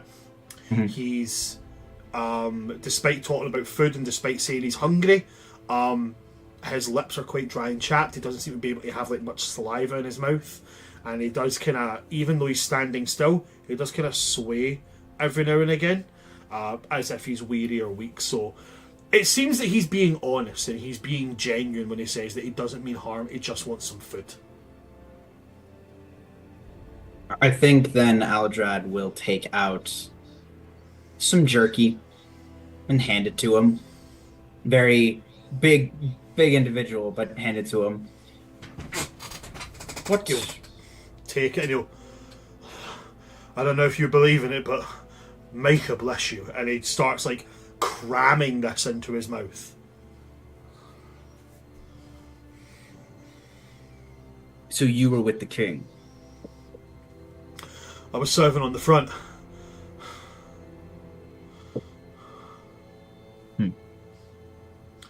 Tara, if you intend on moving towards them, you can start doing it at this point. Okay. I'll start to head that way. Okay. What have you seen over these past few days? Maybe not these past few. The last day you were serving on the front. He looks at you, and you've seen this look in several soldiers before. Soldiers who've come back from like pretty horrific battlegrounds. He has seen horrors. And he's just like, it's the real thing. It's a blight. We saw, by God's day, they tore them apart. They had thousands, and then those big things, the big horned ones, and one of them grabbed the king and just crushed.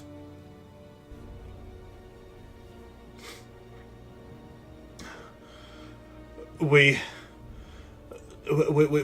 fought as hard as we could, and then when the king gave the signal for Logain for Sir Logain and his cavalry to come in, but they didn't come. They fled the field. And then the Grey Wardens they rushed in to try and cover, but it was too late. We were half dead within the space of a quarter of an hour.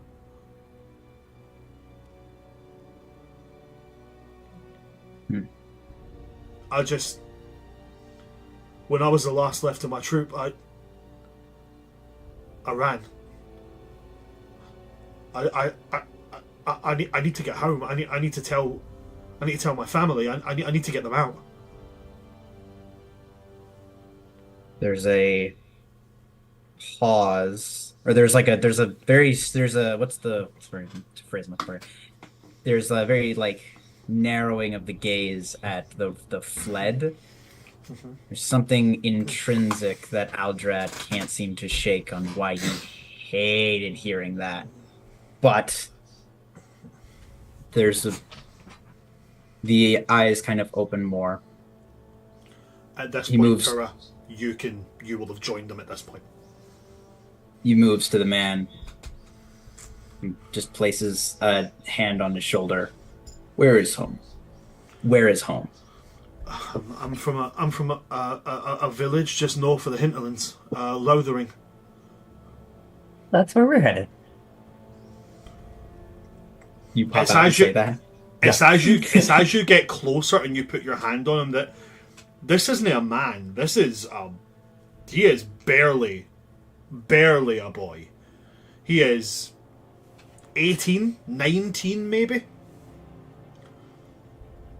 He's a fairly strong build. He looks like he's maybe done farm work or he's trained very specifically with weapons for a long time.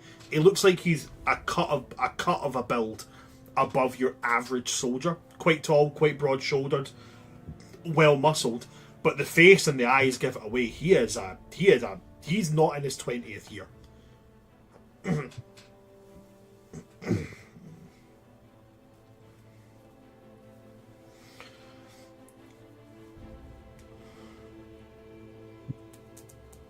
He'll see you, Tira, and kind of like, I didn't know there was more. I thought they'd left. That's why. I take it you're all journeying together. Right.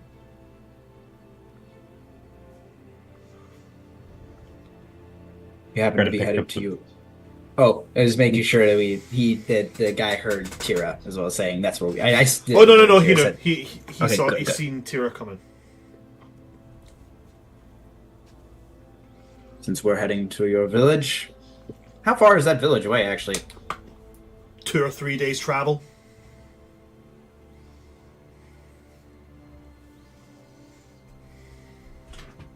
Aldrad looks at Tira. There's like this look of. I'm not gonna say Aldrad's like a very expressive person most of the time, but there is like a look of. A bit of like empathy, I guess is the word. If you're asking if the one that looks like he needs to be home and torchlights are on can come with us, I'm not opposed to it. We're headed your direction anyway. We'll make sure you get home. What's your name, lad? Carver Hawk.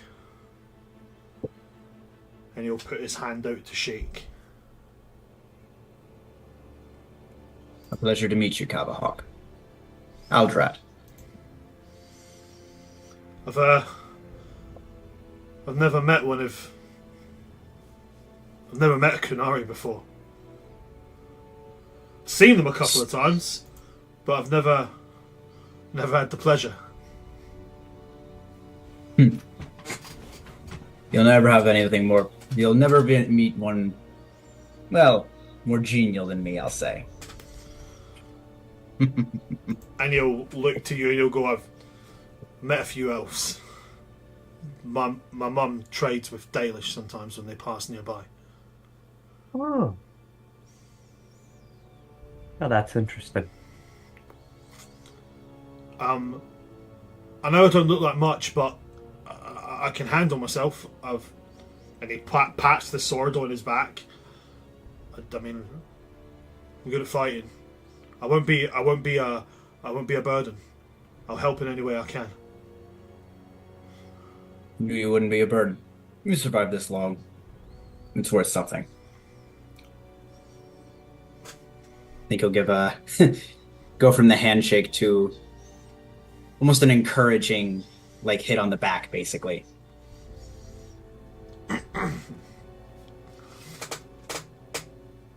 And with that, do you take him back to camp?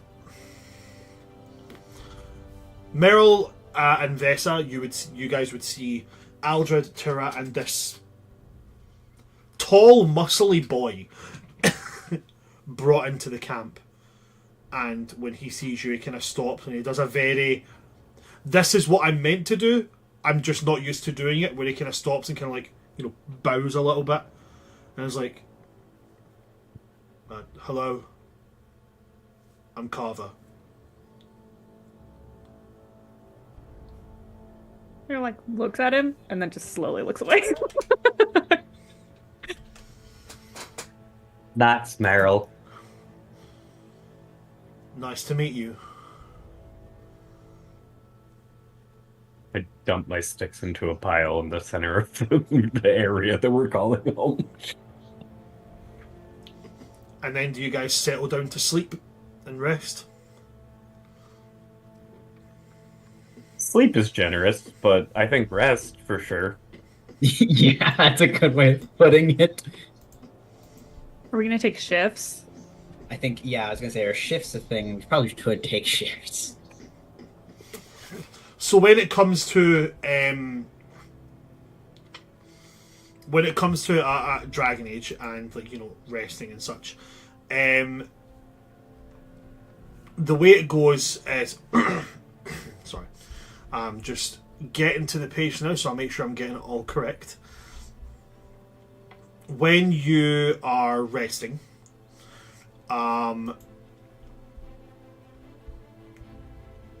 once it gets me to where I'm going, Jesus H Christ, there's a couple of different ways you can rest.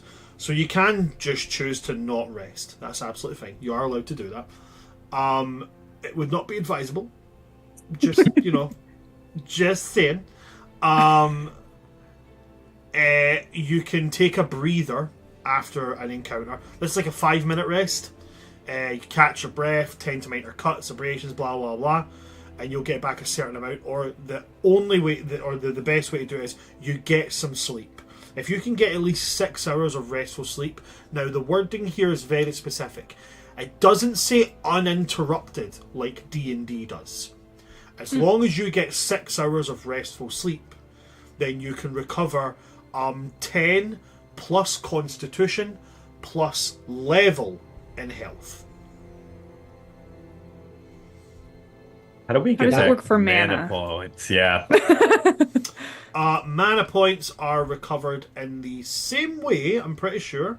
I'm going to go and just double check that. I'm just going to double check. I love having Like, only I'm one about resource. like halfway through my mana points because I spent a lot on healing. I No, spent of course. next to nothing. Well, I'm glad we have those mana potions then. Jeez. Mana points.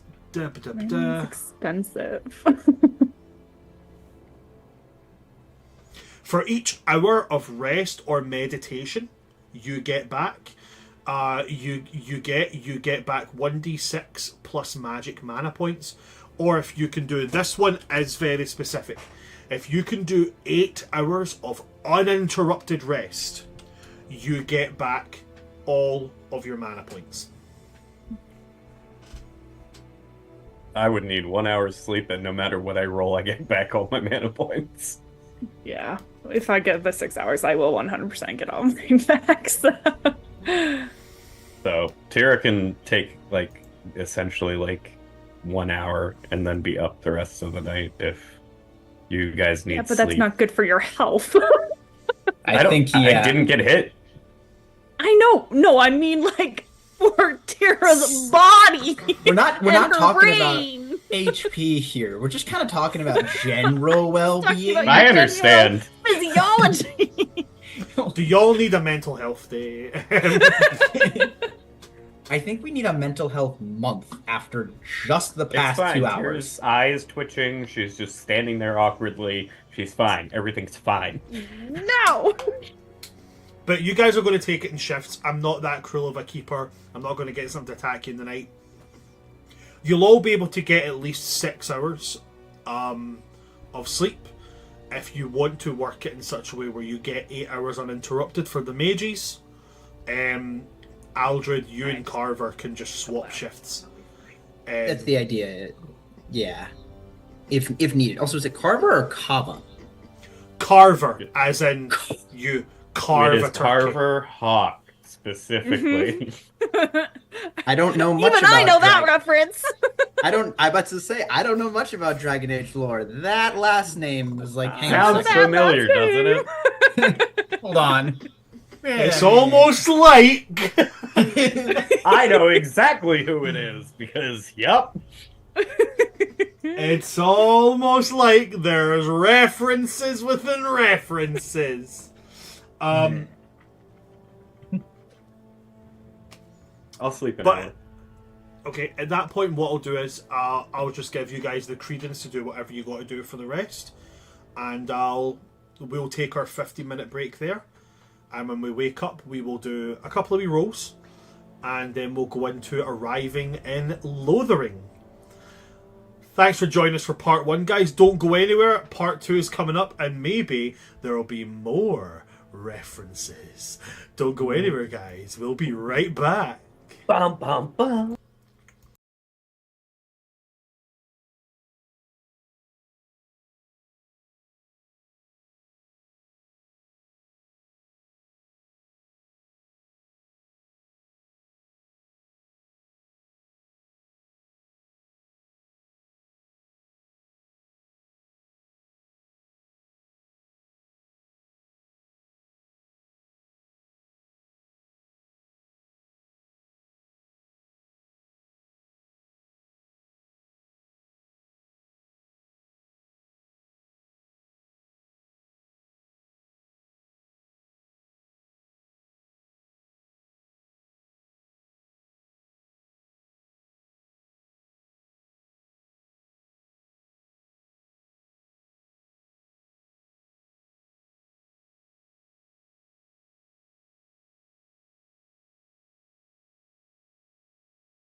Hi there everybody and welcome back to part 2 of our little session of Dragon Age. When we left off we had just found a soldier from King Kaelin's army by the name of Carver Hawk.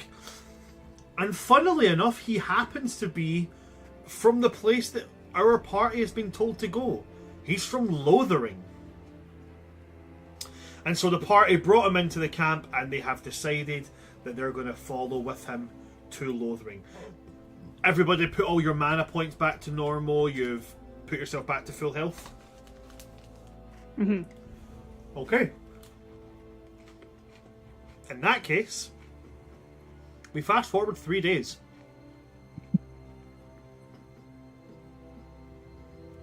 Journey through the hinterlands is kind of quiet.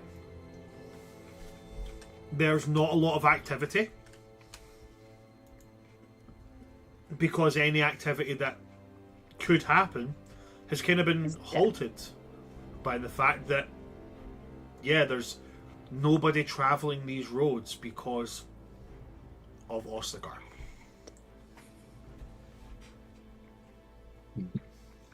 It's on maybe like the third hour of walking on the third day that you start to hear the sounds. The telltale sounds of a market, a hustle and bustle, and Carver smiles.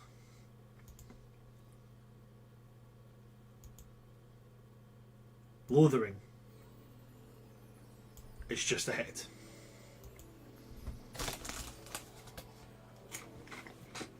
Now, as you approach Lothering, it's a fairly small town. There isn't a whole lot to it. The first thing you see is a bridge. A long stone bridge which is broken.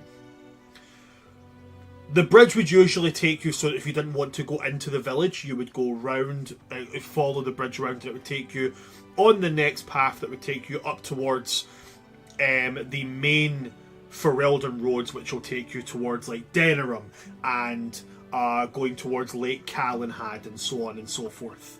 But for where you guys are right now, you can't cross that bridge. You would have to go down through the village of Lothering. It's like it was put there for that very reason. The game did it. The game did it, not me. The game did it, not me. Also, just Sorry, checking, is this called, like, to spell it Lothering is what it's called? Lothering. Got it, okay, because I have it as... that was what I had it initially, but then I'm like, I keep hearing, like, loathe.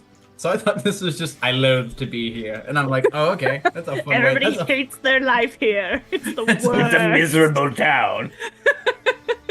Full We're of the level miserable 1 people. town. I'm surrounded by idiots. Okay, that was just checking. Sorry, I wanted to make sure I had the spelling right. I'm not looking at the map. Absolutely fine. You're absolutely good. So, for the talking sakes, if we look at it, on the full map of Thedas,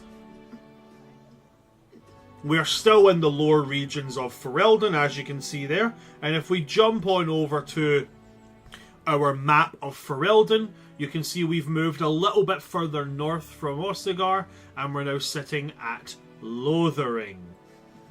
Lothering is a lovely little town. It's got a nice wee hustle and bustle about it. Looks to be mostly farmland. There's a smithy there as well. Fairly small smithy, but a working smithy.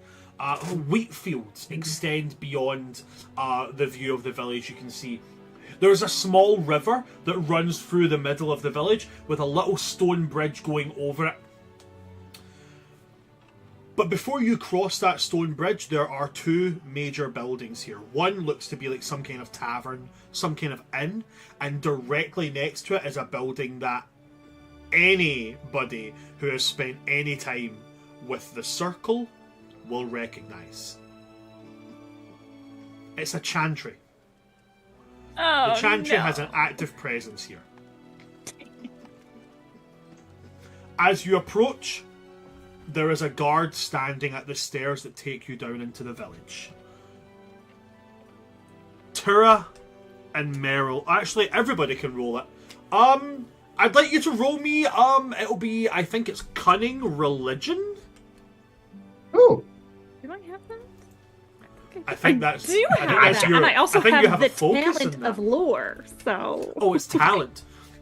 So remember, guys, talents. You'll have the. I think it's the novice level right now, novice or journeyman. Yeah.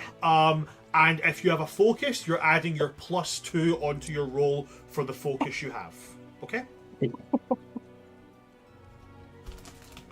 Meryl's like, I know everything. I got a 21. I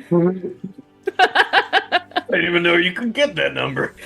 I rolled 2 6s, a 4, and then I have +3 with my cunning, and then +2 because I have the focus in religion lore, and then I have the talent that means I get extra information. and you've also got stunt points because you rolled 2 6s. That's right, and the 6s are. It's like Meryl came in and just went, "Oh my god, I'm so excited! This is so many reasons for my character to be scared." Let's see, this will be. Is this exploration or RP? This will be. I'll put this down as exploration. Okay. I was about to say, man, I thought my 17 was impressive. With a That 0 is impressive! cunning. I know. No, I was like, 17, don't you that's cool. talk about it. Oh. That's impressive. Tura, what did you get on your religion check? 14. 14. Okay. Very nice. So for a Dalish, I'm going to say 14's not going to get much. Other than I put my hood up. Meryl, if you tell me what stunt you're going to use, please. Yeah. No point putting my hood up. That doesn't do anything. That's gonna be like a weird profile. Like There's nothing to see here. I'm just a typical human man doing human things. You're Fine, an elf. I'm an elf. Alright, fine, I'm an elf. Okay. Just a human I'm girl that gonna likes doing human things, do- like eating bread and stuff. I'm gonna do the object of your attention, which gives me a +1 bonus to further tests to examine or perceive additional aspects of whatever we're observing until time or venue changes. And then I'm also gonna do that makes me wonder to make a perception test and maybe see if there are certain people here that would not be super happy if Meryl was discovered. Okay. I don't want to interrupt for Meryl, but wait, is this exploration or role playing? Because I also did get a double. I think we said exploration. Exploration. Yeah. Oh fuck, I got one too. I'm gonna say we're making this was a religion on what per se? The chantry or the guard that was standing at the bridge. The guard. Okay, could I use? I got 6 stunt points. There's a 6 on the die. Hey, me too. Let's go. I'm actually gonna go with the that makes me wonder. For making an additional perception test, no additional cost, and discover more information about surroundings or the object of of the test. By all means, go ahead and make that perception check then. I made a 16 for my perception 16 for your perception. because I did the Okay, same cool. one, but that makes me wonder.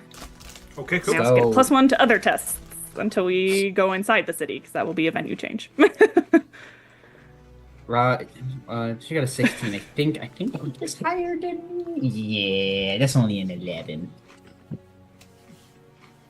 And Tura, I you did also it. got.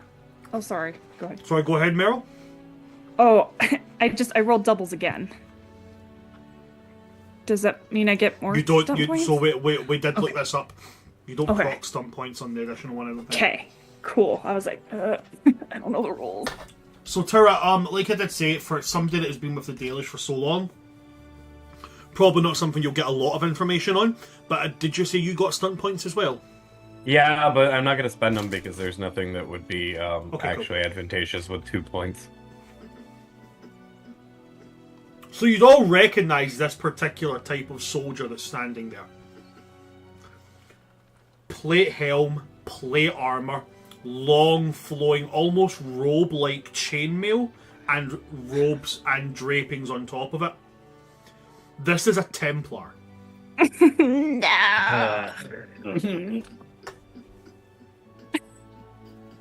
what I'll give you, Tura. You recognise that this is a Templar. I just got the ick. Yeah, for Aldred, this Templar, from the way they hold themselves and from the decorations they've got, they've seen some shit. Okay, not good.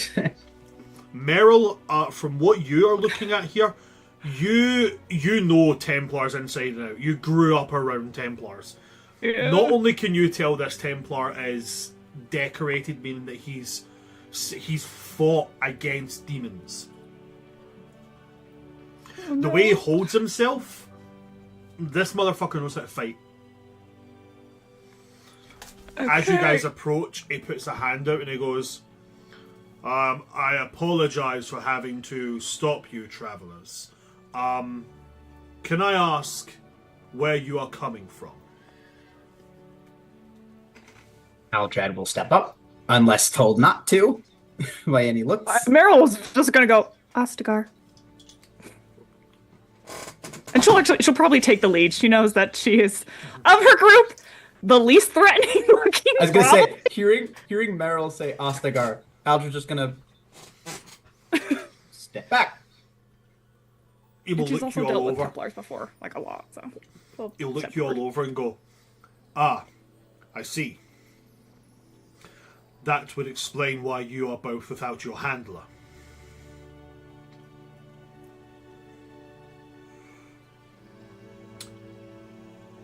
In that case, we'll have you both report directly to the Chantry. That will be the simplest steps here.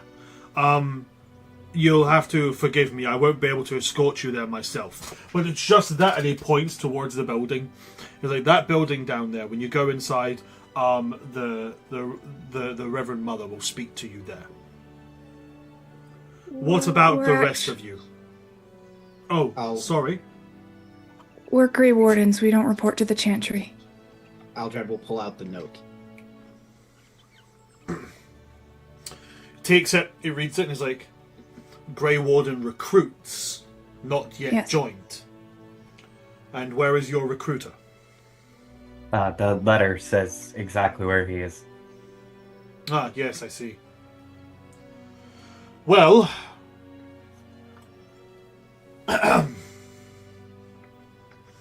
it would be advisable that you do not let anyone know that you are Grey Wardens passing through here.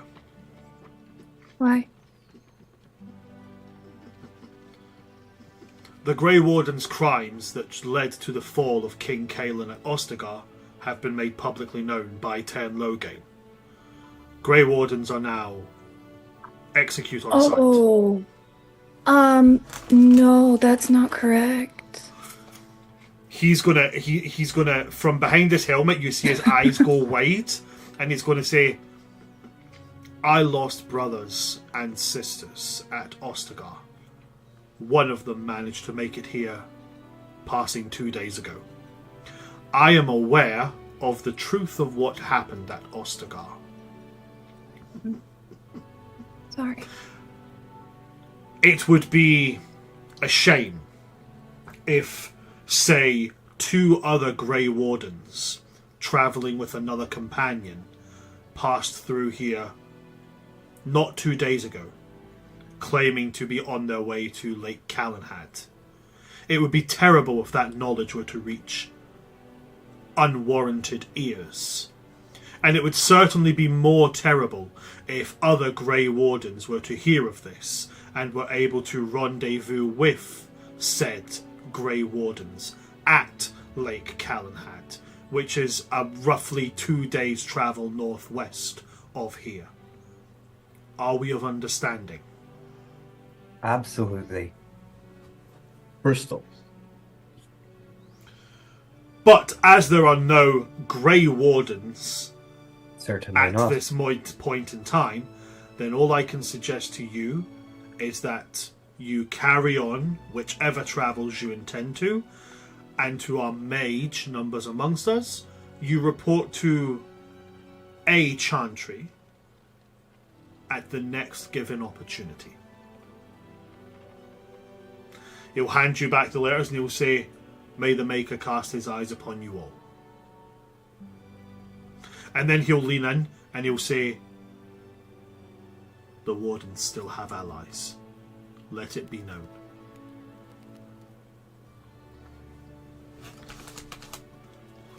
And then he makes a point of turning so his back's to you and saying, "It's a rather nice day." And I hit it. Not even a second thought.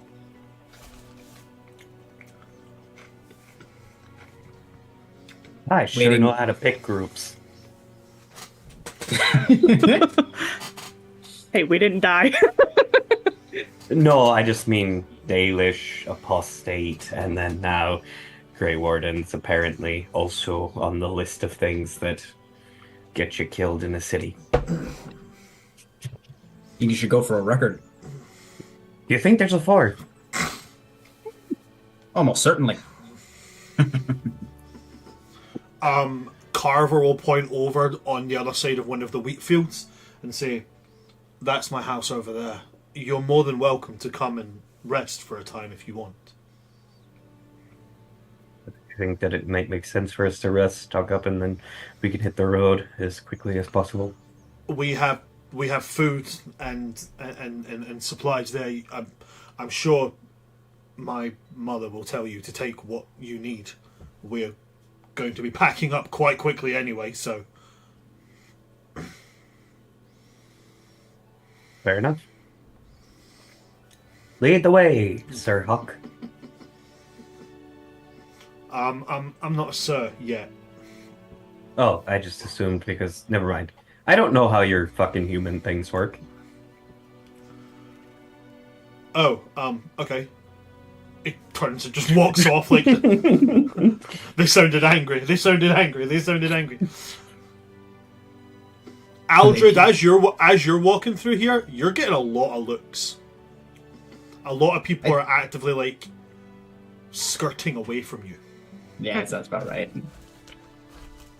Aldred will look between them. Look between everyone. I think in this moment, for this express purpose, Aldred has what's the word I'm looking for here? I think it's called. I think they're called peace bondings. I forget what they're called specifically. I know them initially for conventions, but I know they do exist where Aldred will now start to like basically lock his weapons into their sheaths, basically. Mm-hmm. So the only thing he has access to immediately would be his shield at this stage. Okay. So make them very obvious that he's doing that. Just kind of a bit used to the looks. And you see as he's getting these looks, Aldred doesn't seem to be fazed by that, but very consciously is locking his weapons. Okay. Alright. When you get to the kind of path up to Carver's home, you see a man who looks like Carver. Maybe a couple of years older, maybe 23, 24 years old. He has long hair, like the sides of it and the top are pulled back and tied, but the back of it hangs down to about, just about chest length. And he has a beard, which is more like a couple of weeks of stubble that he's just let grow out rather than an actual full-fledged beard. Kind of similar to what me and Wacky have got going on just now. Not like a full beard, but like a long stubble. And he wears very simple clothes. Like a leather jerkin top, leather breech trousers, some very, very good quality boots. Probably the only good quality thing he's got on him. And what looks to be long fingerless gloves with like leather backing. And as you guys start walking up, you see him reach for like a wooden stick and then spot Carver and be like, "Carver!" Turns and he shouts inside, he shouts, "Mother, Bethany, he's here!" and he runs down the path, catching up and hugging his brother. And then, he hugs his brother and then kind of pushes him back, hands on his shoulders, and is like, we heard about Ostagar. We thought you would be dead. And they start to have an exchange of kind of going over kind of what happened to Ostagar. And then Carver's gonna, I'm fine, okay? I'm fine. Jeez, I'm okay. I met some people on the road. They made sure I got here safe. This is Tura, Meryl, Vessa, and Aldred. This is my brother, Garrett Hawk. And Garrett will look you guys over, come over to you and shake your hands in turn. Oh, she's not shaking his hand. Okay, he will go to shake your hand, and when you don't, it just kind of like pulls his hand back and is just like, thank you for seeing my brother home. I hope that he wasn't. I hope he didn't hamper your steps too much. Not in the slightest. I'm glad to hear that. And he's going to turn and he's going to say to Carver, you better go see to Mother. She was horrific with worry. And Carver kind of rolls his eyes, very typical teenager stuff, and marches down the path. It's not phase, Mom. Garrett will look you all over and be like, oh, sorry, please, come in. Can I get you all anything to eat, drink? Make a Water would be ideal, I think. We have a well. I'll go and draw some just now for you. And you see him as he goes. He kind of goes like to grab that wooden stick again, and then pulls his hand back and goes and gets the water from the well, with like a bucket, throwing the bucket down and pulling it back up, and then using it to pour it into like a clay jug. Slings it on his back and starts making his way inside. Aldred will follow suit and saying, you have a brave brother. I think he's at that age where bravery and hard-headedness go hand in hand. But He'll he's a learn to good tell the man. difference. He'll learn He's to a tell the good man. difference.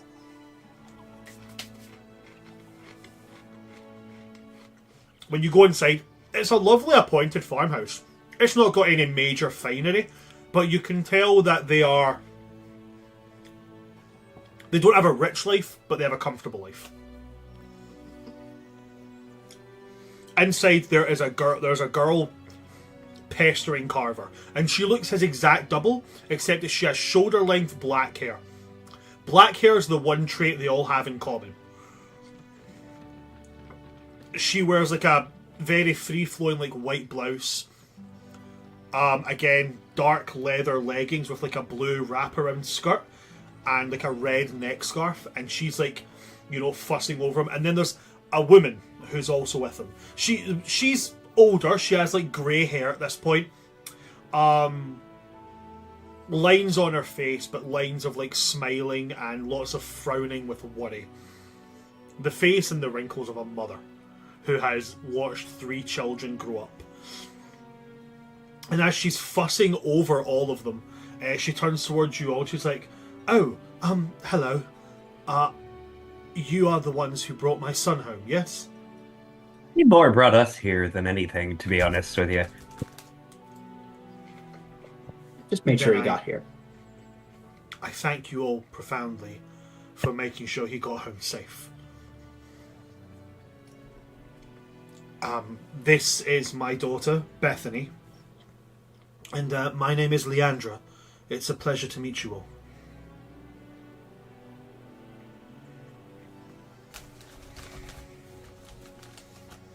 The pleasure is all mine. Aldred, if Carver hasn't said it. Please, sit. Can I get you all anything to eat at all? Say no to food.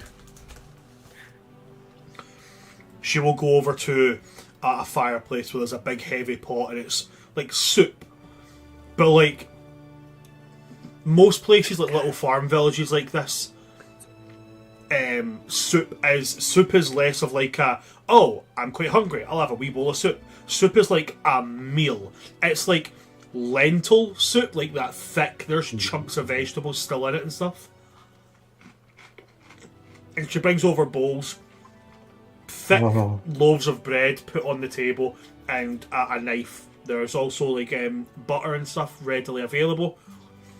There's no lavish feast, but it's the good comfort stuff, you know, like proper salted butter, proper thick crusty bread, real soup.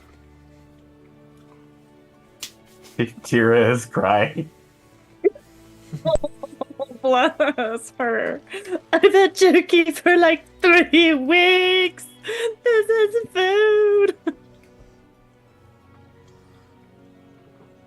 And Leandra fusses around you all. Not quite motherly, but with a mothering aspect, if you get what I mean.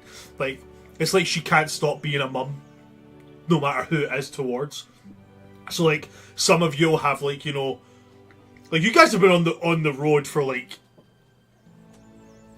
a solid, at this point, maybe 4 weeks. The only stop-off you had was to fight a Hurlock Alpha and watch your mentor die. This is the only time we stopped So what moving. you're saying is we look like shit. In the nicest way, y'all look like shit. And Leandra is going to, as she's moving around, she's like, you know, putting food in front of you. And she just keeps like putting more food. Like whenever your bowl is like half empty, she's already filling it up again. And then she's like, she sits down with y'all and she's like, Kava says that you were also at Ostagar. Briefly. What have you heard of from there? We haven't heard of anything. We've been waiting for Kava to return. But we've heard what was said about... well, we've heard the declarations coming from Ten Loghain. He says that the Grey Wardens betrayed King Kalen. We've been told that as well. What do you make of it? Well, I don't know much about Grey Wardens, but I don't think they... You don't assume they would do that from the stories. I hope it wasn't true. Can I roll an empathy check on like the other 2 people in the room that aren't Carver? Ooh, doubles! Yeah, no! And a 6 on the dragon die. Yes. We love maxed on So points. that's 18. And empathy is what? Cunning? I think it's perception. Perception. Is it perception? Yeah. Yeah, I rolled it earlier. It's perception. Okay. So then 13, 14. 14 in total? Okay. Yeah. And then Bethany- RP. Yeah, this is roleplay. Okay.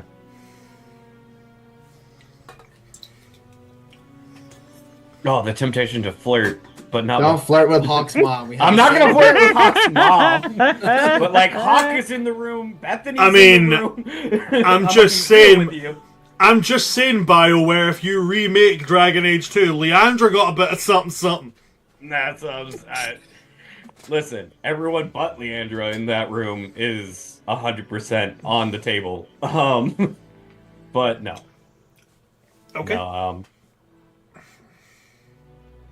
I think I'll jest to try and break the awkward tension, and she'll be like, well, you know what they say, Dalish elves and Grey Wardens have in common is that they never are really in one place for too long, so you can't tell.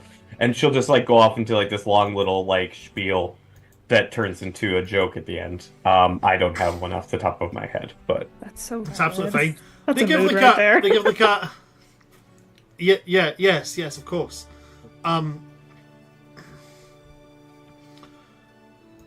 With your roll, if you roll for 14, yeah. Bethany's an open book. as the conversation back and forth about Ostagar, Carver telling what he saw in the front lines, you guys seeing what you saw moving through Ostagar, if you choose to do so. Bethany just looks worried. She looks scared. Garrett is a little bit harder to read. He remains leaning against the doorpost to this kind of like sitting room, kitchen, dining area, and he's just kind of leaning against the door frame all the time. But as you know, Carver speaks about Ostagar and how it wasn't the Grey Wardens, it was Logain. He does narrow his eyes, as if there's like a dot that he's connecting. And then Carver's going to turn and go, that's why I ran to get back here. We need to pack up and we need to go. The Darkspawn are not far behind. Maybe a day, if we're lucky. They're going to come through here and they're going to burn everything to the ground.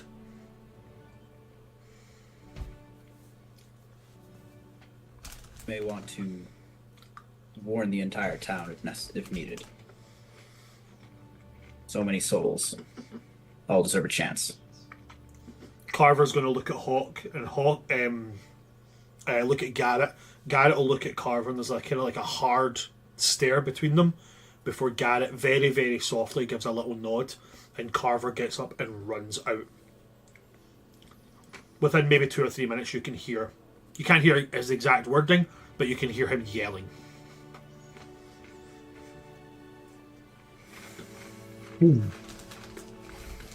Okay, there's like a look I think that Aldred's going to exchange with Meryl and Tira that's just like someone had to.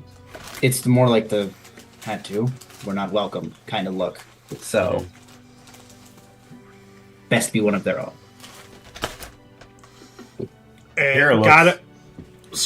Garrett's going to look at you, Aldred, and say, people have probably given you some weird looks on your way in.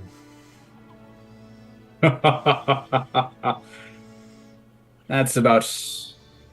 Weird looks become normal looks if you see them so many times. We had a Kunari locked up here for a couple of days. The Grey Warden passing through had him released. People are wary right now. The Kunari in question killed a whole family.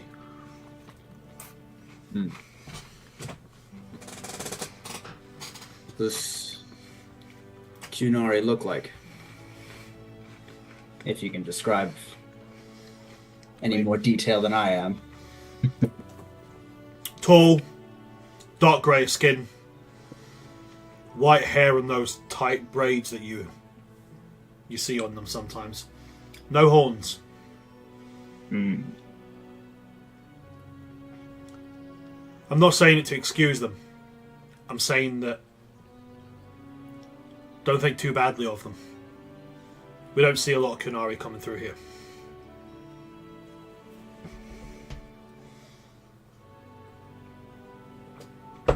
No offense taken. Like I said, weird looks become normal when you see them so much. If you're going to be travelling on, you'll need supplies. I can give you some. But if you can help stave off the worst of these Darkspawn, give these people a chance, I'd appreciate it. I understand if you can't, but I would appreciate it.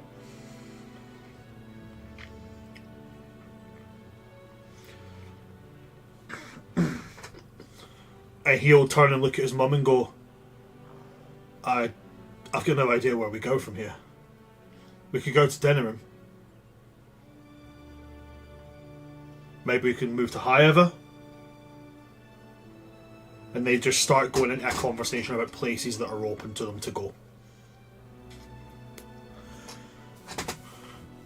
if there's anything you guys want to bring up to the Hawk family, now is your chance.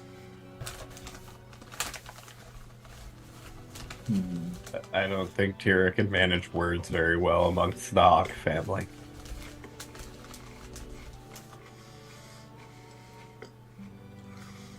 We love it when the guy that can do talking and knows nothing about Dragon Age lore. Oh boy. Well, the one place that they're talking about was where Ozark told us to go. I don't. And then the other places where he's from. Yeah. Ozark told us to go to... Yeah, Denerim? Denerim, right? Yep. Mm-hmm. But now we're being told that there's To also go to the lake. Lake. I am thinking... So you've been told that 2 other Grey Wardens have apparently went to the northwest, which takes you to Lake Calenhad. Mm-hmm.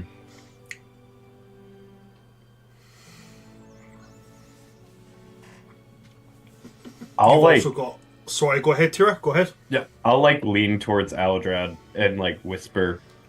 I feel like, technically speaking, we're supposed to help with the Darkspawn. That's our whole job, isn't it?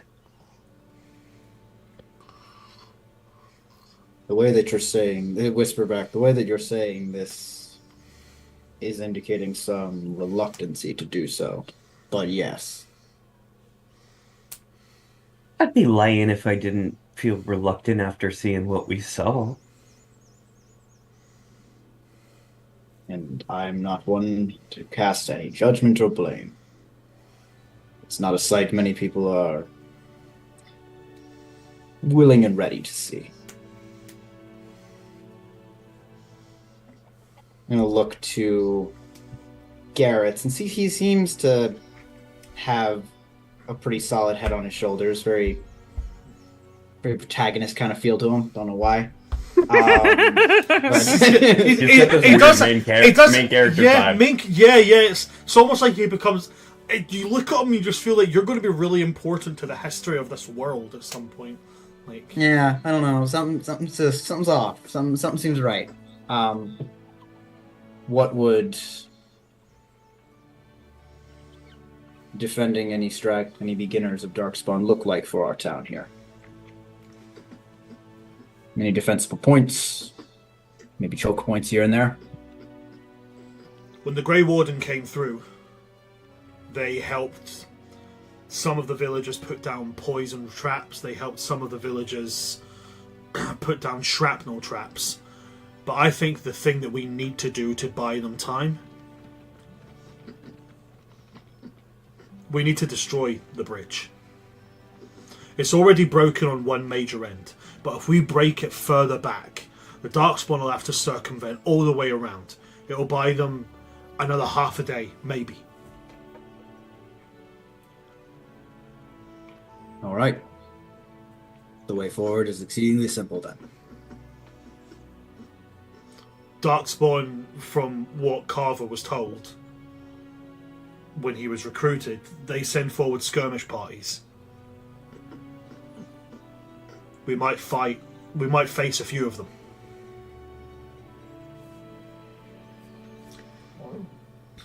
That was the expected outcome. If it does come to that, I think it should be known that I have talents that maybe are best being used away from certain eyes.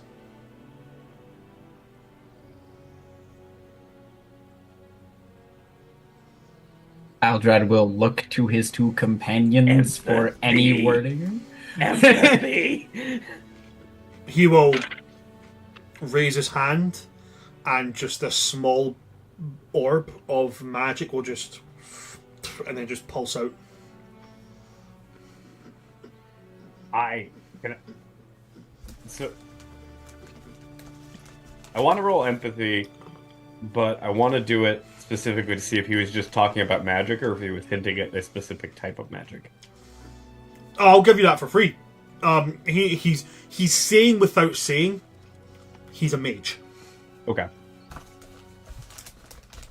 I mean, Because we're playing with my world's canon, and Hawk's a mage. yeah. Is he Sure. suggesting that like he's apostate because he's not He's an at apostate. like the chantry right now? If you're not, so this would be something I'd give you for free as well, Meryl, because you would have known about it. Yay! While the White Spire in Val Royeaux is essentially a big palace with a ballroom and a recreation room and a library, and you can go out for walks in Val Royeaux whenever you want. There'll just be a Templar within 10 feet of you at all times. You've got essentially all the freedoms that a citizen of Val Royeaux has. In Ferelden, the Circle is a tower on an island in the middle of a lake. And you need written permission from 3 separate people to go into the gardens. It's essentially a giant tower prison. And it's still not the worst circle. Nope. Kira will like lean forward a little bit and be like, "I knew I liked you a little bit."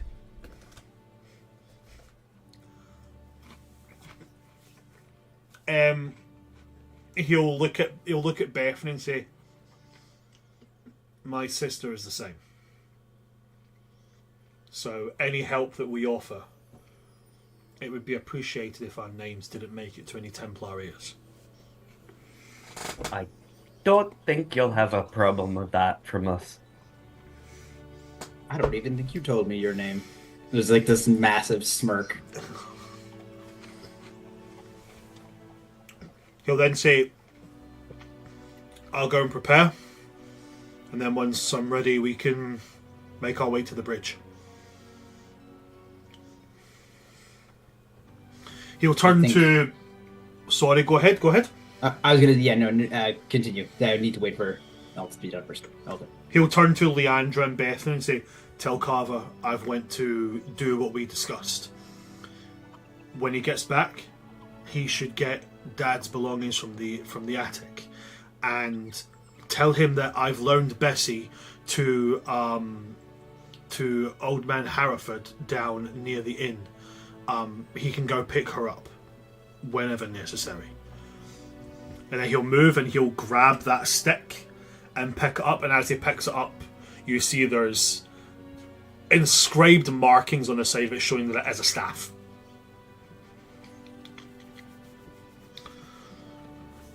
You were going to say something, Aldred, while they had that, so... Was that said to us, or was that said to somebody? That was said to Bethany and Leandra. Bethany. Understood. What's that? I think finishing up whatever Aldred was eating, and looking to his 2 companions, I think we did best maybe help with some of the moving and evacuation of the villagers. Make sure we can get them on their feet and in movement as fast as possible. I don't know if if either of you are as willing as I am to defend a small little village. So are you... So just to be clear, Hawk has asked you guys to come with him to help him blow up the bridge? Yeah. Oh, okay. I thought you were saying, "Now we're going to stay here and just help people pack up. You go blow up the bridge, buddy." Oh, we're gonna help go blow up the bridge, but also on the way, I was thinking we could, I know Carver's probably running through the city like a town crier, basically telling, "Yeah, time to go, fucking pack up, move now." But also like if we can help on the way, just to make sure, or at least Altrad's going to. Not gonna assume companions will. Are you guys following Garrett out? Yeah. Garrett leads you out, takes you... Oh, sorry, Meryl, go ahead. I was gonna hang back for like a hot second, and just very quietly, in her very quiet way, to Leandra, just be like, "We were technically supposed to go to Dinnerin, but I don't know if we're going to anymore, so if you want to go there and warn them, that would be good. Since you are discussing where to go. She'll smile and she'll kind of just, reach out and just give you a wee pat on the shoulder and say, if it's possible for us, we'll do that to you. Okay. And she leaves. Fox mom is everyone's mom. That's now canon. Definitely flinched at that shoulder pat, though. That was always canon. I was like, physical touch. No. Not touch. No touch.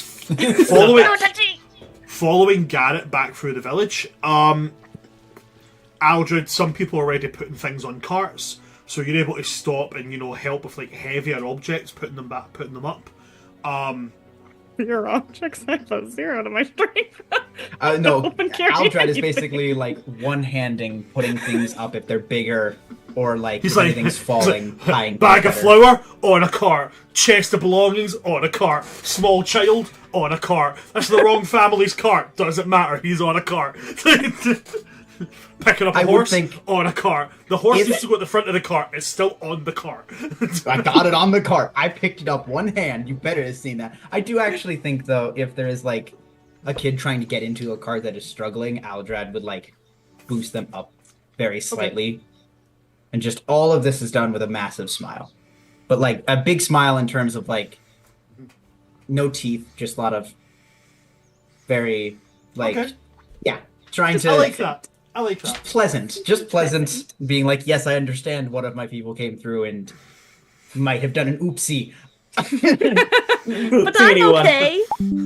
Might have done an oopsie, me having played Dragon Age Origins. I don't know this character per se, but I have an image in his head. I have an image in my head. There's a companion in Dragon Age Origins who you meet and he's in a cage, and he's reciting the chant of the chant that Kunari make, which is in preparation for death, because he's caged up and he's like, they've basically thought it's not right to execute him, but it's not right to let him live, so we're going to put him in a cage, and if the Darkspawn kill him, then he was meant to die. If they don't, well, he's going to die anyway, so like, it's cool. His name is Sten. I did know this guy. So he woke up in this place after being like attacked by Darkspawn, woke up in this place and was like, where the fuck am I? And they went, it's okay, you're in Lothering, it's all fine. And he went, where's my sword? And they went, what sword? And he went, I don't have my sword! And then like butchered an entire family out of pure maddened rage. Before he then realised what he'd done and went, oh, I shouldn't have did that. Well, I guess I better turn myself in. Like I said, an oopsies. An oopsies. I murdered a family. It was an oopsie. Sorry. The cat is attached to the ceiling. It was a big oopsie. So Sten does have a pretty good redemption arc. But yeah, starts off pretty horrible. But then this is dark fantasy. Your Honor, my client pleads oopsie daisy. Anyway. Can you tell me you will not bring around the death of another human? I can't tell you I won't bring around the death of another thing. So, at some point in my life I will kill something else. Sorry. Okay. Needless to say, you guys help people on the way through. Hawk does as well. At this point you can see Carver also helping people. Specifically Carver's like getting children onto one of the bigger covered wagons from the Chantry. Plenty of orphans going around because of what happened at Ostagar. At which point Garrett and Carver, he goes over to Carver. They have like a brief moment of talking. Carver makes like a wide gesture back to their home, and Garrett just puts his hands out and it's like, it's a kind of calming gesture, less of a I'll magic you and more of a whoa, calm down.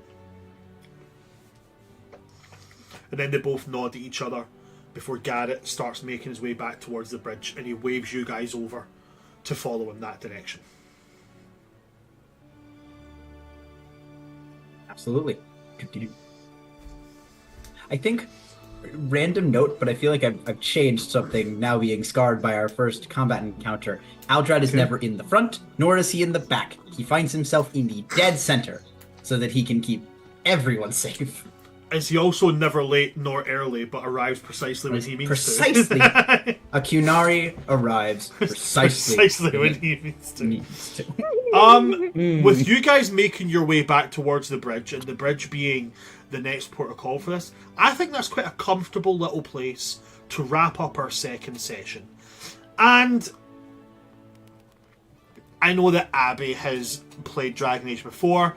They've done the combat before. This was your guys' first time in combat, and you handled it very well. So I'm going to break my rule. I've always got a rule of I never give a level up before the 5th session. That's always been my rule. But for this, I'm going to give you guys a level up on session 2. So we will go up to level 2. Oh shit. So we'll do that. You know, we'll hang up the stream, and then we'll go into that. But yeah, we're going to wrap there. I don't have any cutscenes at this point because, you know, we're only 2 sessions in, guys. So yeah, thanks for coming to see us today, folks. If you've enjoyed what you saw here, then please do come and see all of our other shows. They're great, they really are. We also have loads of social medias. You can find all of them on our link tree, which I'm just going to go and get for you right now. When it comes to our social medias, we do have most of them, but we are only actively using one right now because Twitter sucks, Instagram sucks, Facebook sucks, and you can't trust anything else. So we're using Blue Sky. All of our updates are on Blue Sky, so you can go and check us out there on Blue Sky at World Tree Quests. You can also go to our YouTube channel where you can subscribe and follow us and do all that good shit. We also do have a TikTok, but TikTok is kind of up in the air right now because most of our players are American, so we're just kind of going to see where that falls. So we're not quite as present there right now, but still very present over on Blue Sky, where we are posting every single day, posting updates on the campaigns, and there's going to be little things we're going to have coming up. So we're going to have like meet the NPC Mondays, where I'll pick a random NPC from any of the campaigns, and we'll drop a little bit of information about them. You'll get to see them. We also do have our Archivist Divine, the great and amazing patron of chaos, who is always, as we speak, taking clips here and there from different things that we run, and they are putting them together, so they'll start getting released as short form content on our YouTube and our TikTok should it stick around. But yeah, I will drop our link tree in, and you'll be able to go and follow every single one of our social medias that you want to from there. Other than that, I do not have anything else, so I'm going to pass on over to my lovely and amazing cast of misfits. We're going to start with the lovely Jack. Is there anything you would like to plug at all, Jack? Put me on the spot here. Nothing really. Just follow me on socials. I'm writing a book, but no hints on that until I have actual stuff. So, but I will be trying to make content for the YouTubes and delving into the depths that is YouTube Shorts, because TikTok again. But yep, so basically any social media platform, Jacklish, easy to remember. If it's not just that immediately, put an underscore before or after it, maybe 2. It's that. Yeah. The Blue Sky, Tumblr, YouTube. Hey, if TikTok gets any better, cool. But if not, Fantastic. Thank you very much for that, Jack. Jess, my lovely, is there anything you would like to plug at all? I'm here on Wednesdays where I play a little druid, and right now I'm also playing a little monk that everybody is fawning over, and I don't get it, but other than that, I'm here and I'm happy. They're alarmingly hot. That's But why. they're not! But they really fucking not. are. I'm thalassophobic and I don't like jellyfish. They're alarmingly hot. They talk like American. They talk like American Luna Lovegood. do. It's alarmingly hot. Thank you very much, Jess. Last and most certainly not least, Jason, anything you want to plug at all? Yeah, I mean, if you're bored any day of the week, literally, I'm here on Twitch, streaming constantly all sorts of different games, mostly League of Legends, unfortunately. But I'm here all the time, and then I'm here on Saturdays. And that's what I do now. We love that. Some say streaming League of Legends, unfortunately. I say it's never unfortunate when you main Bard. I just float around like a balloon, just going womp womp. But yeah, fantastic. Thank you very much, Jason.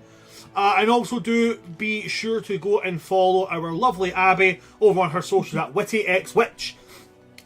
She won't be with us She won't be with us next week, but they will be returning the session after next. So we will have our full party back for then.